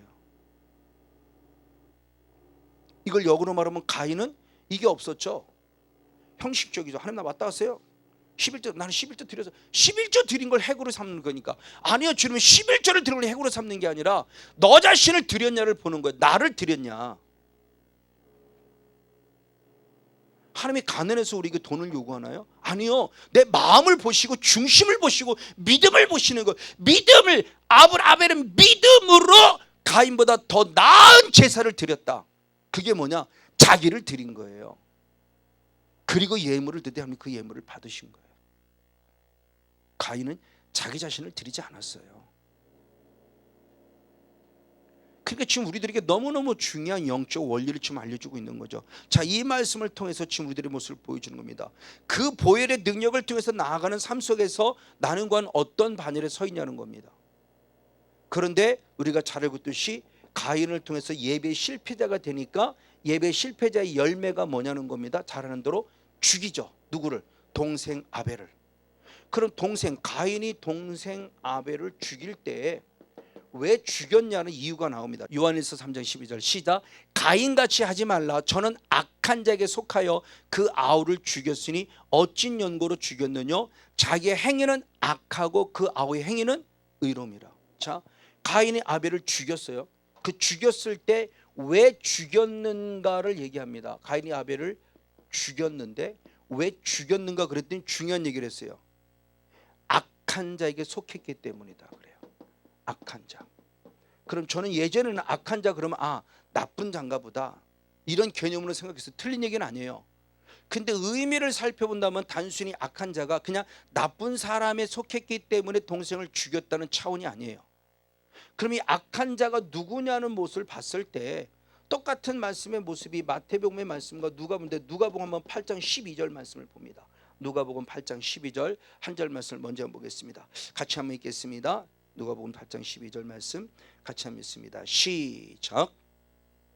길가에 있다는 것은 말씀을 들은 자는 이에 마귀가 와서 그들로 믿어 구원을 얻지 못하려고 말씀을 마음에서 빼앗았다. 마귀가 너무 잘 알아요. 근데 똑같은 병행 구절이 마태복음 13장 19절의 말씀입니다. 마태복음 13장 19절 말씀 시작. 아무나 천국 말씀을 듣고 깨닫지 못할 때는 누가 왔다? 악한 자. 악한 자로서 말씀을 뺏었다. 그러니까 마태복음에서는 악한 자라고 표현했고 누가복음에서는 악한 자를 누구라고 표현했어요? 사단. 그러니까 누가 와서 우리의 말씀을 빼앗고 누가 와서 누구를 살인케 하느냐? 사단이. 그래서 요한복음 8장 44절에 사단을 최초에 누구로 말한다? 살인자. 처음부터 살인한 자다. 그러니까 가인이 아벨을 죽였을 때 그 사단이 했다는 것이고 그럼을 통해서 사단의 존재를 최초의 살인자, 처음부터 살인한 자라고는 살인자로 보는 거예요. 그럼 지금도 끊임없이 살인범하게 되는 결국 누구예요? 사단. 요새는 많은 목사님들이 많이 타락했어요. 요새는 뭐라고 하느냐? 목사님들마저도 자살해도 지옥 안 가 이렇게 얘기해요. 누구의 말을 따르냐? 성경보다 의사의 말. 의사가 그러는데 우울증은 병이래. 병. 암은 병 아닌가요? 그러니까 병으로 죽은 거니까 그건 지옥 가지 않는다는 거예요. 그러니까 자살이 지옥 가지 않는다는 거예요. 아니 왜 의사 말은 그렇게 100% 신뢰해요? 그거는 의학적으로 그 사람들이 의학 세계에서 나름대로 자기들 세계에서 뭔가 어떤 그런 관점에서 살펴봤을 때 그렇게 보는 것이고, 영의 노릇은 그게 아니잖아요. 나를 죽이는 게 누구라고요? 사단. 그럼 사단은 나를 왜 죽이는 거예요? 지옥으로. 사단의 목적은 한 가지예요. 사단을 천국 보내려고 죽이니까.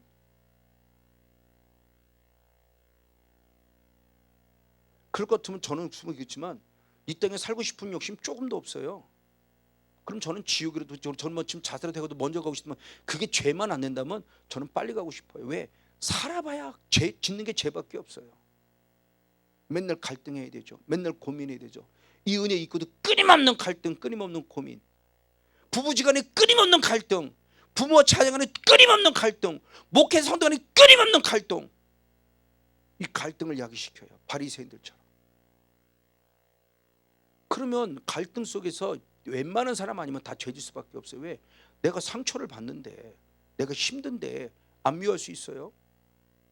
내 마음 자체가 이미 상해져 있는데 쉽지 않아요. 그러니까 영적 싸움을 통해서 이 하나님의 난자가 죄를 짓지 아니하고 죄를 짓지 못한다는 게, 이게, 근데 저는 그걸 100% 경험했기 때문에 안 미워지는 걸 경험한 거예요.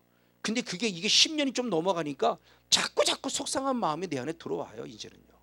그럼 나도 그만큼 타락했다는 거죠. 성령이 그만큼 소멸됐다는 거예요. 아주 충만할 때는 전혀 섭섭하지 않았는데 지금은 사람들이라 섭섭하다니까요. 어떻게 그럴 수 있지가 순간순간 치고 들어온다고요. 그럼 나도 그만큼 성령이 충만한 게 아니잖아요, 이제는요. 그러니까 더 살아봐야 소용없어요. 근데 죽으면 지옥 그런 걸 아니까 못 죽는 거죠. 그러니까 정말 지금 구원의 예표가 흐름의 지금 모습이 어떻게 되냐는 모습을 봤을 때 결국 가인을 죽이는데 가인이 사단에서 죽이는 겁니다. 그래서 아벨이 죽었어요. 그래서 구원의 예표가 그러면 없어졌잖아요. 그렇죠? 가인을 통해서 계속 악성, 죄의 그 길은 가인을 통해서 계속 지금 유지되고 있지만, 아벨을 통해서 하나님의 구원의 여정을 열어가기 시작했는데 아벨이 죽는 바람에 안 돼요. 그럼 하나님의 구원의 역사가 멈추냐? 아닙니다. 구원의 역사는 이루어갑니다. 그래서 누굴 주냐? 세 번째 아들인 셋을 주죠. 그래서 셋을 통해서 그의 아들 에노스로 말미암아 구원의 여표가 계속 연결되어가는 모습을 보는 겁니다. 그럼 성경에서 그렇게 표현하고 있습니다. 오늘 말씀 읽을 때 창세기 4장 25절 26절 두 절 말씀 보겠습니다. 창세기 4장 25절 26절 시작. 아담이 다시 아내와 동침하매 그가 아들을 낳아 그 이름을 셋이라 하였으니 이는 하나님이 내게 가인의 죽인 아벨 대신에 다른 씨를 주셨다며. 아멘. 셋도 아들을 낳고 그 이름을 누구라 하였으니 에노스라 하였으니 그때의 사람들이 비로소 누구 이름을 불렀더라? 여호와 이름. 이 에노스 때부터 시작해서 여호와의 이름을 불렀다. 여호와 이름을 불렀다는 거냐? 하나님을 무엇했다는 얘기냐? 예배했다는 거예요. 왜? 구원받은 백성이기 때문에. 그러니까 하나님의 구원의 예표가 아벨부터 시작해서 깨어졌을 때, 그 아담부터 깨어졌을 때 아벨을 통해 이어가려고 하다가 아벨이 죽으니까 주님이 셋을 통해서 이어가고, 셋을 통해 이어가면서 그래서 에노스를 통해서 구원의 여정을 쭉 이어가면서 많은 사람이 셋의 계열에 빠짐으로 셋의 계열에 들어와서 구원의 반열에 서기를 원하는 거예요. 자, 그 말씀을 예수님의 계보 가운데 기록되어 있죠. 누가복음 3장 38절을 봅니다. 누가복음 3장 38절. 자, 요셉부터 쭉 나오는 모습 마지막입니다. 맨 마지막 누구냐? 그 이상은 누구요? 에노스요. 그 이상은 누구요? 셋이요. 그 이상은 누구요? 아담이요. 그 이상은 누구다? 하나님이라. 그러니까 구원의 여정이 아담으로부터 누구에게로? 아벨이 죽으니까 누구에게로? 셋이 죽으니까 누구에게로? 에노스. 그러니까 구원의 지금 여정을 지금 계속 이어가는 거예요. 부족하지만 저희 가정으로 따지면 성건용 목사라는 사람을 통해서 우리 가정과 가문의 구원의 계획을 이루어가고 계시죠. 사랑의 교회란다면 성건용이라는 목사를 통해서 구원의 계획을 여정을 지금 계보를 이어가고 하시려고 하는 거예요.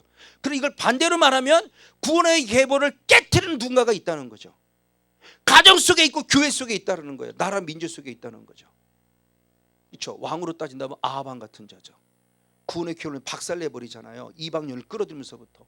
그래서 결국 아수리에게 나라를 뺏기고 나중에 유다에까지 영향력을 줘서 바벨의 나라까지 뺏겨버렸잖아요.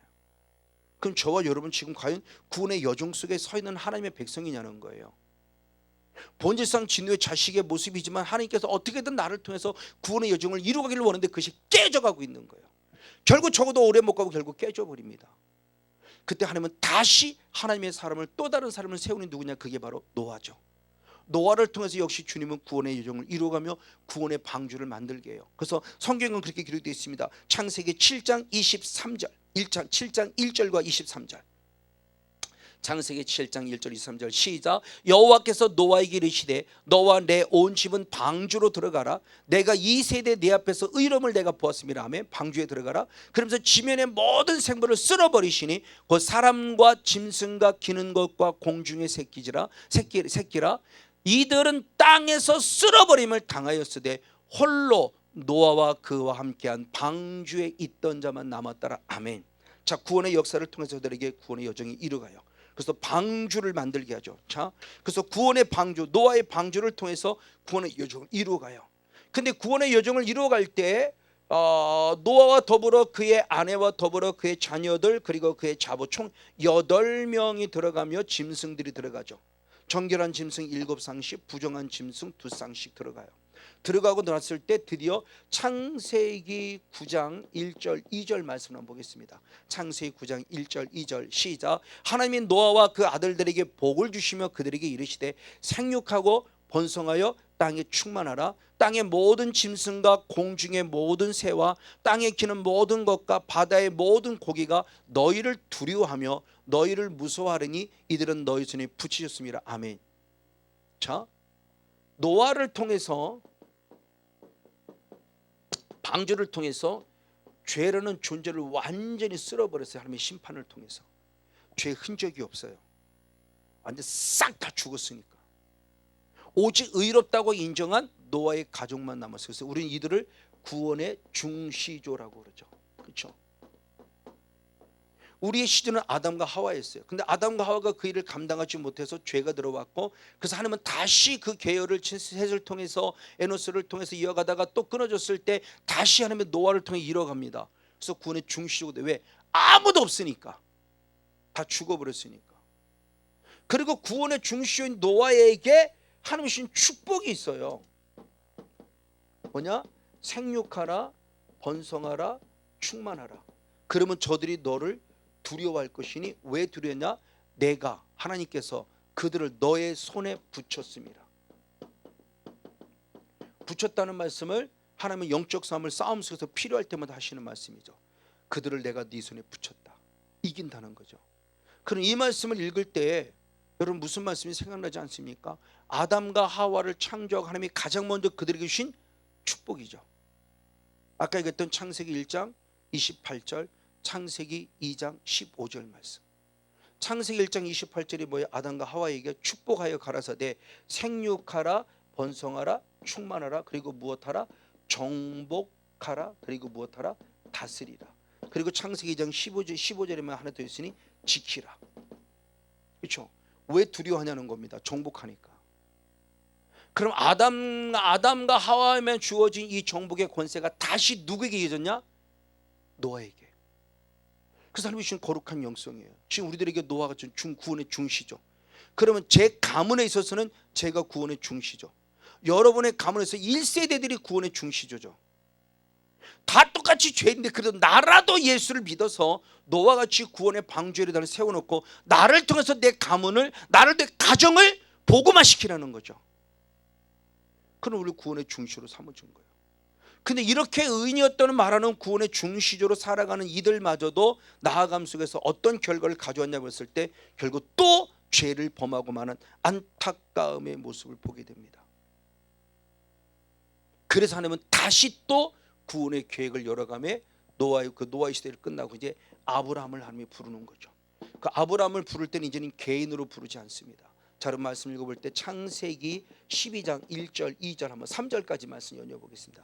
창세기 12장 1절 3절 시작. 여호와께서 아브라함에게 이르시되 너는 너의 본토 친척 아비 집을 떠나 내가 내게 지시할 땅으로. 아브라함 개인을 불렀어요. 그 다음에 내가 너로 뭐를 이루게 한다? 큰 민족을 이루게 한다. 자, 아브라함 개인을 불렀는데 아브라함의 개인의 구원이 아니라 이제는 무엇의? 민족의 구원을 얘기합니다. 민족의 구원한 다음에 내가 너로 큰 민족을 이루어 내게 복을 주어 내 이름을 창대케 하리니 너는 복의 근을 대지라. 그리고 더 나아가 너를 축복한 자는 내가 복을 내리며. 3절 말씀 시작. 너를 저주한 자는 내가 저주하니 이제는 누가? 땅의 모든 족속이 너를 인하여 복을 얻을 것이라. 이제는 열방. 그러니까 하나님의 구원의 계획이 창조진의 영에서부터 한 사람을 구원함이 아니라 그 사람을 통해서 결국 뭐예요? 민족을 구원하고 민족을 통해서 열방을 구원하길 계획을 갖고 계셨던 거죠.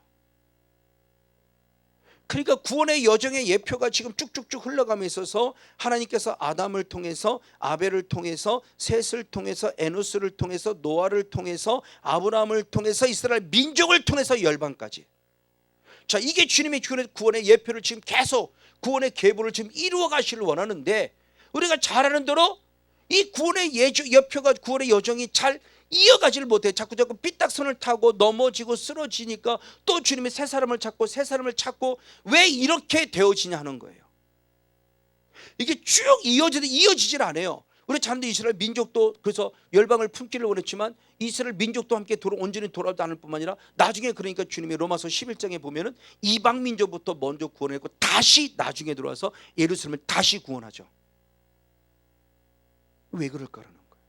하나님이 작정하셨는데, 하나님이 예정하시고 주님이 이끌어가시고 주님의 뜻대로 이끌어가는에도 불구하고 왜 이런 결과를 가져오냐는 안타까움의 모습을 볼 수밖에 없다는 겁니다. 그것은 결국 뭐냐는 거예요. 내 안에 남아있는 무엇 때문이다? 죄성 때문이에요. 구원의 여정, 구원의 예표, 구원의 계보를 이루어가도록 하나님이 택하신 게 은혜에 감사하지만 아직도 남아있는 내 안에 무엇이 죄성이 흘러가니까简单히 안타깝지 많은 사람이 자꾸 죽어가면서 많은 사람이 어디로 다 가인의 계열로 가는 거예요. 그러니까 마지막 이 셋의 계열, 이 아브라함의 계열, 이스라엘 민족의 계열로 들어서 구원받은 자가 많지 않다는 거예요. 구원받은 계열에 있다가 다시 다 가인의 계열로 다 빠지는 거예요. 사탄에게 속한 가인의 계열로 계속 빠져가는, 이게 지금 내 눈에 보이는 영적 싸움이에요. 그 병을 고쳐 사탄은 떠나가 이래야만 영적 싸움이 아니라 내 삶 자체가 지금 영적 싸움을 싸우고 있다는 사실을 늘 인지하는 게 바로 그거예요. 사소한 것 같지만 그 사소한 것 하나하나가 이미 마음 뺏기고 생각 뺏기잖아요. 마음 뺏기고 생각 뺏기면 벌써 내 마음 다운되잖아요. 좌절하고 낭망하잖아요. 상심되잖아요. 상처받잖아요. 이게 지금 사탄에게 내가 뺏기고 있는 거죠. 그러니까 영적인 부분의 모습을 무슨 대단하고 신비의 세계로 보지 말라고 수없이 얘기했죠. 신비주의에 빠지면 안 돼요. 영 자체는 신비의 세계지만 신비의 세계에 빠졌다고 신비주의가 되면 큰 착각이다. 이건 신비주의에 빠지지 말라. 영적인 세계는 절대 신비주의에 빠지잖아요. 오히려 더 합법적이고 합당하다고 그랬죠. 로기코스. 성년체가 분명히 말하고 있어요. 영적 예배니라. 그 영이 앞에 있는 푸뉴마를 말하는 게 아니에요. 그 로기코스는 뭐냐? 합당하다는 뜻이에요. 합리적이다는 뜻이에요. 이성적이다는 뜻이에요. 합리적이다, 이런 논리적인 뜻이래요. 근데 그 뜻이 어디서 나온 로기코스가 로고스라는 말씀에서 나왔어요. 말씀에 의해서 되어지는 것들이 말씀의 단계를 뛰어넘으면 그건 신비주의지만 말씀 안에서 신비의 세계가 이루어지는, 이게 가장 합법적이고 합리적인 거예요. 이게 영적 예배예요. 신비의 세계가 아니에요. 신비주의가 아니에요. 그러니까 정말 중요한 말을 지금 영적 원리를 알려주고 있습니다. 맞습니다. 자, 이 말씀을 달리 말하면 아담은 죄가 없음에도 불구하고 뭐를 범했어요? 죄를 범했어요. 그 이후 아벨로부터 시작해서 셋도 마찬가지고 에노스도 마찬가지고 노아도 마찬가지고 아브라함도 마찬가지고 미스를 마찬가지고 이들은 계속 죄와 의인이 되어서 중시자로서 최초의 사람이 되었음에도 불구하고 그 후손들은 다시 또 뭐를 범해요? 계속 죄를 범해요. 왜? 아담 이후로 흐르는 그 죄성이 누구에까지 의로워서 구원받은 예표로서의 구원의 중시조된 노아에까지 흘러 들어왔고 그 노아에서부터 또 태어난 후손들이 아직도 여전히 뭐를 범하고 있냐? 죄. 왜? 죄성을 가지고 있으니까. 구원의 중시조는 죄가 없어야 되는데 원래 태어나는 순간부터 나도 원죄를 가진 죄성을 가진 자로 태어났기 때문에 구원 받았음에도 불구하고 나로부터 뭐가 그러냐? 죄성이 흐르니까 그 후손도 계속 죄를 범하는 거예요. 오늘까지 성건영 목사를 비롯해 우리들이 이게 지금 본질상 진노 자식의 아주 치열한 얼마나 저주스러운 죄의 영향력이라는 거예요. 이것을 치유 안 하고 이것을 끄집어내지 않고 이것을 고치지 않고 이것을 수술하지 않고 내가 예수 믿고 얼렁뚱땅 나 천국 가나? 나 그렇게 구원받았어? 아닙니다. 사탄이 쉽게 이렇게 안 놔줘요. 이걸 빨리 깨달으는 거예요. 그러니까 제발 병 고침 받으려고 축사하려고 하지 말고 문제 해결 받으려고 축사하려고 하지 말고 천국 가려고 얘를 남겨두면 지옥 보내려고 지금 발버둥 친단 말이에요. 성건용 목소리 저와 여러분을 어떻게든 죄를 보면서. 그러니까 이 원리를 좀 알라는 거예요. 이 원리를. 그렇지만 우리는 결국 쓰러지고 넘어올 수밖에 없다는 겁니다. 맞습니다. 이렇게 되어지니까 이 발견한 것이 이게 다윗이라고 그랬죠. 왜 자꾸 죄를 범하지? 왜 자꾸 죄를 범하지? 왜 자꾸 죄를 범하지? 하나님 편에 삶을 기쁘게 합당하다 인정받은 다윗마저도 왜 내가 또 죄를 범하지? 왜 내가 음란죄를 짓지? 왜 내가 살인죄를 짓지라고 발견했다는 거죠.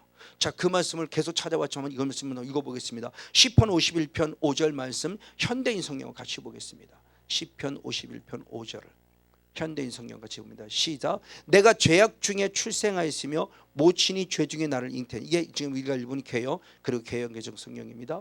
근데 현대인 성경이 조금 더 쉽게 풀었어요. 자, 시작. 나는 태어날 때부터 누구였고? 죄인이었고, 우리 어머니가 나를 내 뱃속에, 어머니 뱃속에 뵌 순간, 즉 잉태하는 순간부터 나는 뭐를 가지고 있다? 죄성. 그러니까 엄마 아빠가 사랑해서 그 사랑의 씨앗이 엄마 뱃속에 이제 막 안착이 됐어도, 이제 막 1개월이 됐어도, 이제 막 10개월이 됐어도 이 안에서 뭐를 가지고 자라고 있다? 죄성. 아직 죄 있지 않았어요. 근데 죄는 누가 져요? 엄마와 아빠가 져요. 근데 엄마 뱃속에 있는 아기는 죄 한번 짓지 않고도 지금 이게 무엇하는 거예요? 흘러가는 거예요. 그래서 죄성을 가지고 태어났는데 태어나는 순간은 나는 누가 된다? 죄인이다. 그걸 다윗이 지금 고백한 거예요. 그걸 현대인 성경이 잘 풀어준 거죠. 쉽게. 죄 한번 안 졌음에도 불구하고 안타깝게 이것을 알고는 이 다윗이 어떻게 그 죄와의 마지막 싸웠을까요? 한번 생각해 보세요. 이 비밀을 아는데. 근데 죄 없다? 죄 안 졌다? 나는 괜찮아, 죄져도 괜찮다? 이거 큰 코 다칠 얘기죠. 자, 이런 부분 속에서 결국 하나님은 다시 무엇하느냐? 이제 구원의 예표를 이제는 사람을 통해서가 아니고, 사람을 통해 다 실패했어요. 왜? 그 다음에 왕도 보냈고 선자도 보냈고 제사장도 보냈지만 누구도 왕으로서 선지자도 제사를 이 사명 감당한 사람이 없어요. 다윗 왕도 그나마 괜찮은 다윗 왕도 결국은 죄성을 인정하고 죄 속에 빠질 수밖에 없었어요. 그럼 왕이나 선자 제사가 누굽니까? 이걸 우리는 그리스도라고 부르죠. 왜? 기름 부음 받은 자니까. 근데 사람으로서의 그리스도의 사명을 감당한 자가 아무도 없어요. 성령의 기름 부음 받고 세워졌지만. 그래서 이제는 하나님은 구원의 여정을 이미 정하신 대로 누굴 보냈냐? 예수님을 보냅니다. 그럼 예수는 누구냐고 했을 때 마태복음 1장 21절 말씀을 봅니다. 마태복음 1장 21절 시작. 아들을 낳으리니 이름을 예수라 하라. 이는 그가 자기 백성을 저희 죄에서 구원할 자입니다. 아멘. 예수란 이름이에요. 이게 예수가 구약 성경에서는 구원이라고는 보통 명사였어요. 구원이라는 보통 명사. 원래는 말하면 예수아예요. 예수아. 이게 히브리어 원어로 예수아. 이게 구약에는 보통 명사. 근데 이게 신약에 들어와서 예수님의 이 이름을 그대로 똑같은 예수의 이름을 구원이라는 예수님을 이제는 주님께서 주시는 건데 고유 명사로 주신 거예요. 예수님의 이름, 하나님의 아들에게는 고유 명사로 주셔서 이름을 붙였는데 그 이름이 뭐냐? 구원의 뜻을 그대로 갖고 있는 거예요. 그럼 그 이름이 뭐냐? 우리를 죄에서 무엇할 자이다? 구원할 자이다라는 이 이름을 있는. 그러니까 주의 이름을 부른다고 할 때 주문에서 주여, 주, 예수 이래서 주의 이름 부른다고 부르는 게 아니에요. 우리는 예수 이름을 부를 때마다 뭐를 빨리 인식해야 돼? 아, 나를 죄로부터 구원한 자. 아, 나를 죄로부터 구원한 자. 아, 나를 죄로부터 구원한 자. 인식해야 돼요. 우리가 문재인 그러면 누구라고 인식합니까? 대통령. 성건용 그러면 누구로 인식해요? 목사. 그처럼 예수 부르면 누구로 인식해야 돼요? 아, 나를 죄로부터 구원할 자. 이게 빨리빨리 인식이 돼야 돼요. 그래서 주의 이름을 부른 자가 그게 구원이라는 얘기지. 그냥 주문에서 예수 이런다고 구원이 아니에요. 나를 죄로부터 구원을 자꾸 인정하는 거예요. 당신만이 나를 죄로부터 구원할 자입니다. 예수. 당신만이 나를 죄로부터 구원할 자입니다. 예수. 그 예수의 이름을 부르는 자가 결국 죄로부터 구원받음을 얘기를 하는 거예요. 그러면서 결국 구원의 예표가 구원의 계보가 누굴 통해 이어지냐?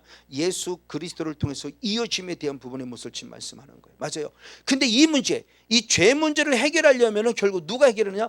죄가 없는 자만이 해결할 수 있는 거예요. 죄 있는 자가 죄 문제를 해결할 수가 없어요. 그러니까 죄가 없는 자가 결국 예수님밖에 없는 거죠. 그래서 그분을 표현하면서 우리들이 뭐로 표현했냐? 요한에서 3장 5절, 히브리서 4장 15절 두 절 말씀을 같이 한번 했습니다. 요한에서 3장 5절 시작. 그가 우리 죄를 없이 하려고 나타내신 바 되었는데 왜 죄를 없이 할 수 있냐? 너희가 안 하니 그에게는 뭐가 없다? 죄가 없다. 예수님만이 죄가 없기 때문에 이분만이 죄 문제를 해결할 수 있는 거예요. 죄 있는 자가 죄 문제를 해결하는 것이 아니라 죄가 없는 자만이 죄 문제를 해결해 주시는 거예요. 그래서 주님 말씀할 때 베드로전서 1장 18절 19절 말씀에 그렇게 표현했죠. 베드로전서 1장 18절 19절. 우리의 죄에 조상도 유전된 망령된 행실로부터 우리가 어떻게 깨끗함 받을 수 있냐. 시작. 너희가 알거니와 너희 조상의 유전한 망령된 행실에서 구속된 것은 아멘 은이나 금같이 없어질 그한 것이 아니라 오직 흠없고 점없는 어린 양 같은 그리스도의 보배로운 피로 한 것이라. 할렐루야. 그분 자체가 죄가 없기 때문에 죄 없는 거룩한 예수의 피를 뿌리고 바르고 덮어주셔서 그 피로 말미암아 우리를 죄로부터 구원하신 완성이 이루어진 것이다. 그 점없고 흠없는 세상 죄를 지고 가는 하나님의 어린 양. 그 우리 죄를 계속 예수 피 앞에 내려놓는 거예요. 예수 십자가 앞에 내려놓습니다. 그럼 그 피가 쭉 흘러가는 거죠. 그래서 제가 환상을 볼 때 그런 환상을 얘기를 하죠. 하나님의 죄를 깨닫게 하실 때 항상 제 마음판에 이렇게 까만 바둑보다 작은만 까만 점이 분이 있음을 상기시켜서 아차 그래 그러면 꼭 주님 앞에 다시 한번 용서를 구하면 제 눈에 보이는 환상이 머리부터 빨간 피가 흘러요. 근데 제가 그걸 표현하기가 참 어렵다고 그랬죠. 근데 이번에 며칠 전에 집사람과 함께 이렇게 이제 산에 운동하러 좀 다니고 있는데 운동할 때 그때 햇빛이 짱짱 있었어요. 근데 단풍잎이 있었어요. 단풍잎. 그러니까 평상시에 지나갈 때는 못 보던 건데 그날 유난히 해가 쨍쨍하게 칠 때 그 단풍잎을 보면서 맞아 저거야 라고 내가 표현했어요. 그나마 제가 본 것을 투영할 수 있는 게 자 단풍잎인데 햇빛이 들어오니까 깨끗해요. 그 빨감이 그냥 새빨갛다 차원이 아니라 그 빨감이 그 빛이 투영돼서 아주 밝은 빛이 있는 그 빨간 그 단풍잎. 그러니까 빛이 그대로 투영되는 깨끗함. 저거야. 제가 그랬잖아요. 이 피가 흐르는데 깨끗한데 또 투명해요. 안에가 보이는 거예요. 그러니까 빨간색이면 안에가 안 보여야 되는데 제 말은 어떻게 되냐. 빨간색이 흐르는데 내 안에가 보인다. 깨끗해지면 보인다고요. 투명해요. 저거야 라고 표현했어요. 제가 말로 표현하지 못하는 저 단풍잎 집사는 뭐 저거야 라고 표현했어요. 근데 그것보다 더 깨끗하고 더 투영스러운 거죠. 그 피가 실제라는 거예요. 점이 없고 흠이 없는 예수의 피가 쫙 흘러가고 나면 조금 전에 있던 까만 점이 싹 사라져 버린 거예요. 그럼 저는 주님이 내 죄를 용서해 주었구나. 확신을 받아요. 맞아요. 이게 실제라는 거예요. 실제. 죄가 없으신 그분만이 해결할 수 있는 유일한 모습입니다. 맞습니다. 그래서 주님께서는 뭐라고 표현했는가? 요한복음 1장 29절 말씀과 사도행전 17장 31절 말씀을 봅니다. 사도행전 요한복음 1장 29절과 사도행전 17장 31절 시작. 이튿날 요한이 예수께서 저희에게 나오심을 보고 가로되 보라 세상 죄를 지고는 하나님의 어린 양이다. 근데 이게 뭐냐? 요한복음 참 사도행전 17장 31절 같이 한번 있습니다. 시작. 이는 정하신 사람으로 하여금 천하를 공의로 심판한 날을 작정하시고 이에 저를 죽은 자 가운데 살리신 것으로 모든 사람에게 믿을 만한 증거를 주셨습니다. 자, 마지막 때 주님께서 우리 심판하실 것에 대한 정하셨다. 누굴? 예수를 통해서. 그럼 예수를 통해 어떻게 정하시냐? 죽은 자 가운데서 다시 살리신 것으로 말미암아 모든 사람에게 뭘 주냈다? 믿을 만한 증거. 그러니까 예수님 스스로가 믿음의 증표가 되신 거예요. 내가 죽었다가 살아남을 통해서 너의 죄를 내가 깨끗이 씻어주고 너를 다 살리는 것을 보여주셨다는 거예요. 믿을 만한 증거. 근데 이게 언제부터냐고 했을 때 그가 하나님의 정하신 뜻과 미리 아신 대로 내어준 바 되었거늘 너희가 법 없는 자들의 손을 빌어 주고 복받아 죽였다. 하나님의 무엇한 바다? 정하신 바다. 미리 아신 바다. 언제? 창조일의 영에서부터 미리 아신 바에 정한 대로 예수 그리스도 이 땅에 보내어 주셔서 그 뜻을 이루어내셨다. 정하신 거죠. 아까 아사 옷을 지었다. 가죽 옷을 지었다. 그게 정했다는 것 똑같은 의미다. 언제부터? 창조 이전의 영에서부터를 무엇하려고? 구원하기로 정하신 거예요. 그리고 그 뜻을 드디어 이루셨어요. 누구를 통해서? 예수 그리스도를 보내심으로. 왜? 사람으로서는 그 일을 감당할. 왜? 죄가 있으니까. 그러니까 중시였던 노아마저도 그 후손들이 계속 죄를 범한다는 것은 죄성이 흐르고 있었다는 거죠. 그렇게 하나님 앞에 의롭다 인정을 받았음에도 불구하고 아담 그 노아로부터 가지고 있는 그 죄성의 흐름이 또 아담으로부터 왔던 흐름이 계속 흘러서 결국 계속 백성들을 죄짓게 만들고 하나님의 사람들 죄짓게 만드는 통로였다는 사실을 보면서 다시 예수를 보낼 수밖에 없는 이유, 하나님의 거룩하신 정하신 뜻이 드디어 이루어진 거예요. 사람으로서는 감당할 수 없었던 거예요. 맞습니다. 그래서 예수 그리스도를 나의 구원자로 믿음으로 말미암아 구원의 바늘에 세워졌고, 그래서 다시 하나님의 자녀의 권세를 주셨죠. 그래서 요한복음 3장 16절 말씀과 요한복음 1장 12절을 통해서 다시 한번 우리에게 자녀의 권세를 준 거예요. 자, 요한복음 3장 16절, 요한복음 1장 12절 시작. 하나님의 세상을 이처럼 사랑하사 독생자를 주셨으니 이는 저를 믿는 자마다 멸망치고 영생. 그렇죠. 믿음이라는 표현을 또 어떻게 표현했냐? 요한복음 1장 12절 시작. 영접하는 자 곧 그 이름을 믿는 자들은 누가? 하나님의 자녀가 된 것을 다시 주셨다는 거예요. 그렇죠? 자, 구원의 예표가 본질상 진노의 자식의 영성으로 타락했을 때 계속 주님은 구원의 길을 열어가시고자 세상 죄를 지고 가는 하나님의 어린 양의 예표인 양들이 실제로 제사장들에 의해서 많이 죽었어요. 근데 그게 온전하지 못했다는 거예요. 그러니까 이제는 죄가 없으신 예수 그리스도를 보내셔서 예수 그리스도를 무엇함으로 말미암아 믿음으로 말미암아 누가 하나님의 자녀가 되는 권세를 다시 주신 거죠. 그러면 다시 회복이 된 거죠. 그렇죠? 원래 하나님의 자녀였어요. 원초적 본질. 근데 죄로 말미암아 내가 누가 됐어요? 본질상 진노의 자식이 됐어요. 다시 하나님은 우리들에게 구원의 예표인 가죽옷을 지어 입혀준 은혜를 통해서 예수 그리스도로 말미암아 오셔서 다시 믿음으로 말미암아 또 누구를 만들어? 하나님의 자녀. 계속 신분이 변화되죠. 그렇죠? 하나님의 자녀였다가 진노의 자식이었다가 예수님으로 다시 하나님의 자녀로 우리 본질을 바꿔주신 거예요.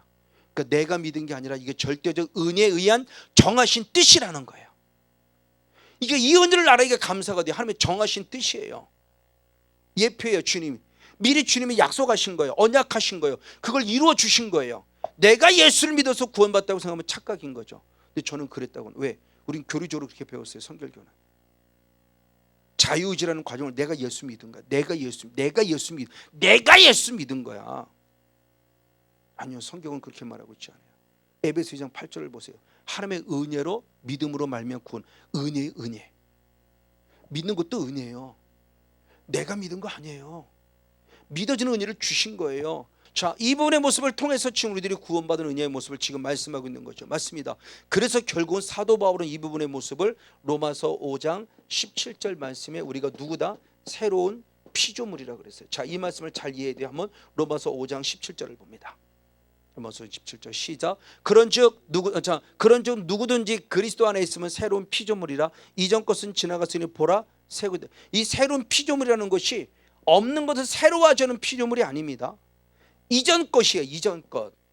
이전 것이 있었을 때 여기서 새로운 피조물이 된 거예요. 그럼 이전 것은 뭐예요? 본질상 진노의 자식에서 새롭게 하나님의 자녀가 된 거예요. 예수를 나의 구원자로 믿음으로 말미암아. 그게 은혜죠. 그러니까 완전히 없는 것은 전혀 새롭다라는 개념이 아니에요. 이걸 다시 말하면 되찾은 거예요. 회복이 되었다는 거예요. 원래 내 것을 되찾았다는 거예요. 그 구원의 역사를 말해주고 있습니다. 맞습니다. 하나님은 이렇게 가인과 하와의 범죄 이후 구원의 길을 열어가셨으니 아벨에서 셋으로, 셋에서 노아로, 노아에서 아브라함으로, 아브라함에서 이스라엘 민족으로, 그리고 예수 그리스도로 말미암아 구원의 길을 열어가셨어요. 그럼 왜 구원의 길을 열어갈 수밖에 없었냐? 답을 히브리서는 그렇게 말합니다. 히브리서 10장 1절 4절을 봅니다. 자, 같이 있습니다. 시작. 율법은 장차 오는 좋은 일의 그림자요. 아멘. 참 형상이 아니므로 해마다 늘 드리는 바 같은 제사로는 나오는 자들 언제든지 온전케 할 수 없다. 우리가 날마다 제사를 드리는 제사가 온전할 수 없다고 그래요. 그러면서 이는 황소와 염소의 피가 등이 죄를 없이 하지 못하기 때문이다. 이게 무슨 말이에요? 분명히 구약에서는 하나님이 가르쳐줬잖아요. 아벨을 통해서, 셋을 통해서, 에노스를 통해서, 롯을 통해서, 아브라함을 통해서, 그리고 그들을 모세를 통해서 구원을 열어가면서 레위기를 통해서 계속 제사법까지 알려줬잖아요. 죄 용서받은 제사법을. 그렇게 들여왔는데 뭐라고 그래요? 언제든지 온전케 할 수 없고 죄를 없이 할 수 없다라고 그래요. 저게 뭐지? 저게 영의 세계 안 열릴 때는 저게 너무너무 궁금했어요. 그럼 주석을 보면 주석에서는 답이 시원하질 않아요. 그 저런 것들이 너무 많은 거예요. 목사가 성경 읽으면서도 이해가 안 되잖아요. 왜? 여러분 저면 좀 마음이 불편하지 않습니까? 왜? 우리 편은 예수의 피로 죄사함 받는다고 해놨는데 왜 갑자기 또 죄를 없이 하지 못한다고, 왜 온전하지 못하다? 그럼 뭐야? 구약 사람들은 다 그러면 그 죄를 용서받지 못했다는 거야? 그럼 마음의 제 안에 계속 궁금함이 생기는, 의심할 수는 없고 틀렸다고 부인할 수는 없고. 근데 영이라는 세를 알으니까 이제 말씀이 이해가 되는 거야. 그 수없이 그러죠. 어떤 때는 말씀 문자 자체를 봐야 될 때가 있지만 어떤 때는 의미를 봐야 할 때가 있어요. 행간을 읽을 때가 있다고 그랬어요. 그걸 읽어야 되는 거예요. 그럼 저 말씀은 우리가 살고 있는 단어 속에서 그냥 죄로만 봐서는 안 된다는 거죠. 왜? 주님은 분명히 말씀을 뭐라고 말씀했느냐? 자, 레위기 17장 11절 말씀, 히브리서 9장 22절 말씀을 봅니다. 같이 있습니다. 시작. 육체의 생명은 피에 있음이라 내가 이 피를 너에게 주어 단에 뿌려 너의 생명을 위하여 속하게 하였나니 생명이 피에 있으므로 피가 죄를 무엇한다? 사한다. 피가 부른 죄를 사한다고 그랬어요. 그리고 히브리서 9장 22절에도 율법을 쫓아 거의 모든 물건이 피로서 정결케 되니 피 흘림이 없은 즉 뭐가 없다? 사함이 없다. 자, 피가 있으면 반드시 사함이 있다고 그랬어요. 그래서 끊임없이 그들은 양을 바쳤고 염소를 바쳤고 소를 바쳤고 또 하나 비둘기를 바쳐가면서 계속 죄 문제를 해결해 왔어요. 근데 왜 히브리서 10장에서는 죄가 온전히 해결할 수 없다고 그러고 왜 죄 문제를 해결할 수 없다고 표현했을까 그랬을 때 그걸 단순히 죄로만 보면 안 된다는 거예요. 그럼 거기서 말씀하는 죄는 뭘까라는 부분을 묻습니다. 그 답을 사도 바울이 로마서 7장에서 찾았습니다. 자, 로마서 7장 24절을 먼저 보고 다음에 20절 21절을 보겠습니다. 먼저 24절을 봅니다. 시작. 오라 나는 누구다? 곤고한 자로다. 누가 나를 이 사망에서 건져내랴. 그러니까 그렇게 예수를 잘 믿어내도 내가 늘 사망의 몸에 있는 거예요. 그렇죠? 맨날 두드려 맞았죠. 맨날 죽을 뻔한 고비를 걷죠. 배를 통해서 풍랑을 통해 죽을 뻔한 고비를 걷죠. 많은 사람에서 침뱉죠. 많은 사람이 조롱하죠. 정말 지옥 같은 삶을 살아가는 겁니다. 그러니까 내 인생이 곤고하다는 거예요. 참 내 인생 참 곤고하다. 오늘 직접 지나면 내 인생 참 비참하다. 죽을 것 같은 거죠. 누가 나를 사망하면 저도 죽을 것 같다고 그랬어요. 그래서 나를 살려달라고 제 유일한 기도라고 그래서 나 좀 살려주세요. 정말 죽을 것 같아요. 근데 드디어 답을 찾았어요. 그럼 그 답이 뭐냐 그랬을 때 20절 21절입니다. 같이 하면 20절 21절 말씀입니다. 시작. 만일 내가 원치 아니하는 그것을 하는 것은 이를 행하는 자가 내가 아니라 내 속에 거하는 죄니라. 그러므로 내가 한 법을 깨달았노니 곧 선을 행하기 원하는 나에게 무엇도 악도 함께 있습니다. 자, 이 똑같이 죄로 고백. 자, 내가 지금 어떤 일을 하는데 하나님이 원하시는 내가 행하고자 하는 일, 하나님을 기쁘게 하고자 하는 일이 있는데 이 죄를 지은 게 내가 한 게 아니라는 거예요. 내 속에 있는 뭐다? 죄가 그랬다는 거예요. 그럼 이 죄를 우리가 흔히 말하는 행위적으로 범한 죄, 마음으로 범한 죄, 이렇게 보는 어떤 행위의 결과에 의한 죄를 얘기하는 게 아니라는 거죠. 내 안에 그 죄를 범하도록 내가 뭐가 역사했다? 죄성이 역사했다는 거죠. 그 죄성은 곧 내 안에 뭐예요? 사단이 역사했다는 거죠. 근데 왜 그렇게 되냐를 보니까 선을 하기 원하는 선인 성령님만 계신 것이 아니라 반대로 악을 범하고 싶어하는 누구도 함께 있더라? 사단도 함께 있는 걸 아는 거예요. 그래서 내 인생이 곤고했구나를 아는 거예요. 저것은 단순히 히브리서 10장 1절 4절의 말씀에 죄를 어찌할 수 없다, 온전케 될 수 없었다고 말하는 표현은 일동안 들었던 제사 자체가 잘못됐다는 걸 얘기하는 게 아니에요. 죄는 용서받지만 결국은 끊임없이 남아있는 게 무엇이 남아있었던 거다? 죄성이 남아있었는데 이 죄성은 죄를 가진 재상에 의해서 드려지는 짐승의 피로서는 이 문제를 해결할 수 없었다는 거예요. 그걸 이해하는 거예요. 그래 이해가 되는 거죠. 죄 문제를 해결하지 못해도 죄 문제는 계속 해결해 왔어요. 근데 왜 자꾸 반복적인 죄를 짓느냐? 이 문제도 이거. 죄성이라는 부분의 모습이 남아있기 때문에 이 문제를 해결하지 못하고 계속 반복적인 죄를 짓게 만드는 거예요. 지금 그걸 얘기하는 거죠. 히브리서의 말씀에서도 죄를 없이 하지 못했다는 건 죄성을 없이 하지 못했다는 것이고, 그리고 사도 바울의 똑같은 로마 7장의 말씀에도 내가 아니라 내 안에 죄성, 내 안에 사단의 존재가 남아서 결국 죄를 짓게 해서 나를 사망의 몸에 거하게 하는 거라 이제 의견을 발견한 거예요. 그럼 이 문제를 어떻게 해결하는 거죠? 사도 바울은 답을 찾죠. 어떻게 찾냐? 자, 로마서 8장 2절입니다. 로마서 8장 2절 말씀 먼저 하면 있습니다. 시작. 이는 그리스도 예수 안에 있는 생명의 성령의 법이 아멘 죄와 사망의 법에서 너를 무엇했다? 해방했다. 할렐루야. 그러니까 죄성을 처리할 수 있는 것은 결국 뭐냐? 이 죄성이 결국 죄와 사망의 법이에요. 단순히 행위적인 죄가 아니에요. 이 죄성, 죄와 사망의 법 때문에 제가 행위적으로 죄를 범한다는 거예요.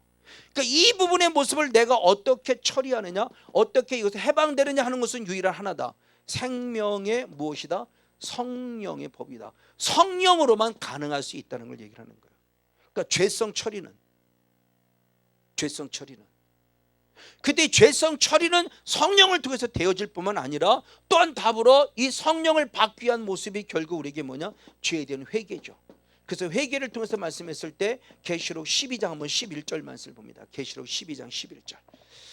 계시록 12장 12절 시작. 또 여러 형제가 어린 양의 피와 자기의 증거하는 말을 인하여 저를 이기었으니 아멘. 그들은 죽기까지 자기 생명을 아끼지 아니했더라. 할렐루야. 무엇이다? 어린 양의 무엇으로? 피. 그러니까 결국 우리가 지금 사용하는 무기도 뭐예요?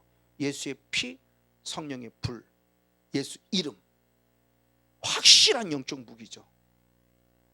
그러니까 죄와 사망의 법에서 죄 문제를 해결해 가고 죄를 문제를 풀어가는 죄성을 풀어갈 수 있는 모습은 예수의 피와 더불어 성령이다.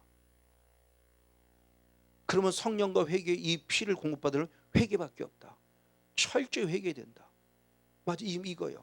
그럴 때 이 피의 능력의 모습을 히브리서 10장 10절, 12절, 14절에서 영적인 해석을 그렇게 했습니다. 자, 히브리서 10장 10절, 12절, 12절 역시 한번 같이 있습니다. 시작. 이 뜻을 쫓아 예수 그리스도의 몸을 단번에 들이심으로 말미암아 우리가 거룩함을 얻었다.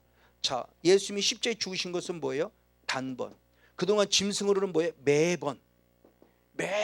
그렇죠? 만약 예를 들어 우리가 아주 가난하면 비둘기 한 마리가 얼마일까요? 비둘기 한 마리가 만약 10,000원쯤 해요. 지금 얼마인지 모르겠어요. 비둘기 파는지도 모르겠고. 비둘기 최고 간단하면 비둘기를 드리라고 했으니까 비둘기를 10,000원이다 그러면 매번 회개할 때마다 나는 10,000원씩 하나님께 드리는 것 똑같은 거예요. 비둘기를 잡아야만 되니까요. 근데 기본적으로는 다 양이에요. 그럼 양은 얼마나 하는 거예요 지금요? 양이 한 마리가 얼마인지 모르겠어요. 한 10만 원 합니까? 그럼 우리가 매번 회개할 때도 지금도 똑같다면 나는 매번 회개할 때마다 뭐를 10만 원이라는 돈이 필요해요. 그게 어디 있습니까? 그러면 회개하고 싶어도 회개 못해요. 근데 그놈을 했는데 죄 문제는 해결했지만 죄성을 해결 이걸 못 해준 거죠. 근데 예수님이 오셔서 이 문제를 한 방에 해결해 주신 거예요. 당신이 세상을 하나님 어린 양으로서 단번에 2000년 사건의 십자가에 죽으셨어요. 사건은 단번의 사건입니다. 근데 놀랍게 그 영적인 효능은 매번이 아니라 12절입니다. 오직 그리스도는 죄를 위해 한 무슨 제사를 드렸다? 이 십자가 사건이 어떤 제사다? 영원한 제사예요. 내 후손들은 영원한 제사예요. 사건은 한 번 과거지만 그 효능은 영원하다는 겁니다. 그 제사가. 그러니까 매번 우리 제사를 드릴 필요가 없고 십자가에 무릎 꿇어 용서만 구하면 되는 거죠. 그랬을 때 영혼의 그 효능이 어떻게 되느냐? 14절 말씀입니다. 저가 한 제물로 거룩하게 된 자들을 영원히 못하겠다? 온전케 하셨어요. 완전케 하십니다. 퍼펙트 하신 거예요. 내가 너 하는 거 보고가 아니라 완벽하게 문제를 해결해 주신 거예요. 예수의 피가 얼마나 감사하냐. 그래서 저는 단번에 영혼이 온전케. 그래서 제가 이 은혜 있기 전에 예전에 썼던 전도지가 지금도 있습니다. 단번에 영혼이 온전케라는 제목으로 전도지를 만들어서 그걸 통해서 성경 공부를 가르쳤고 초급의 과정, 그 과정을 거쳐 그 다음에 초급의 과정, 중급의 과정, 고급의 과정 넘치는 그 전도지를 지금도 가지고 있어요. 단번에 영혼이 온전케. 이 영적 원리가 빨리빨리 써야 돼요. 그래야 구원의 확신이 되고 감사가 돼요.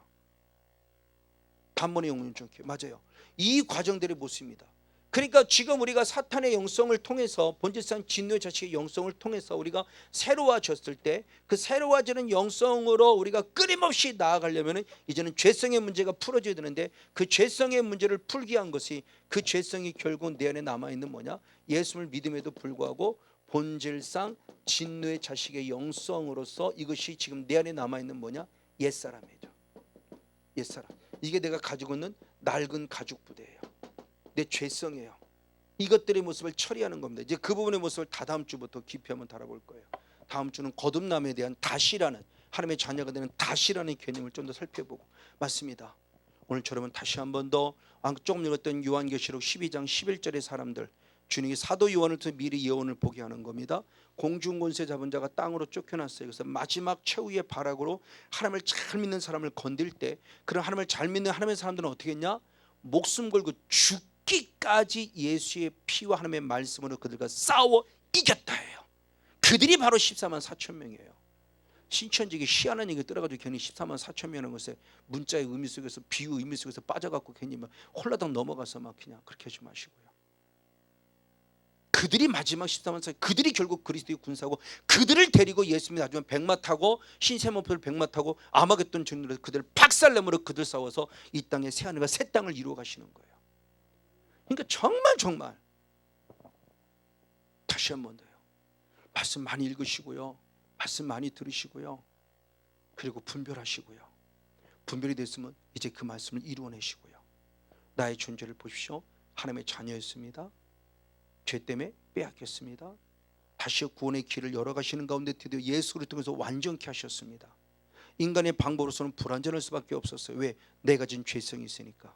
구원의 시조라는 노아가 있었음에도 불구하고 또 백성들은 또 죄를 지을 수밖에 없었어요.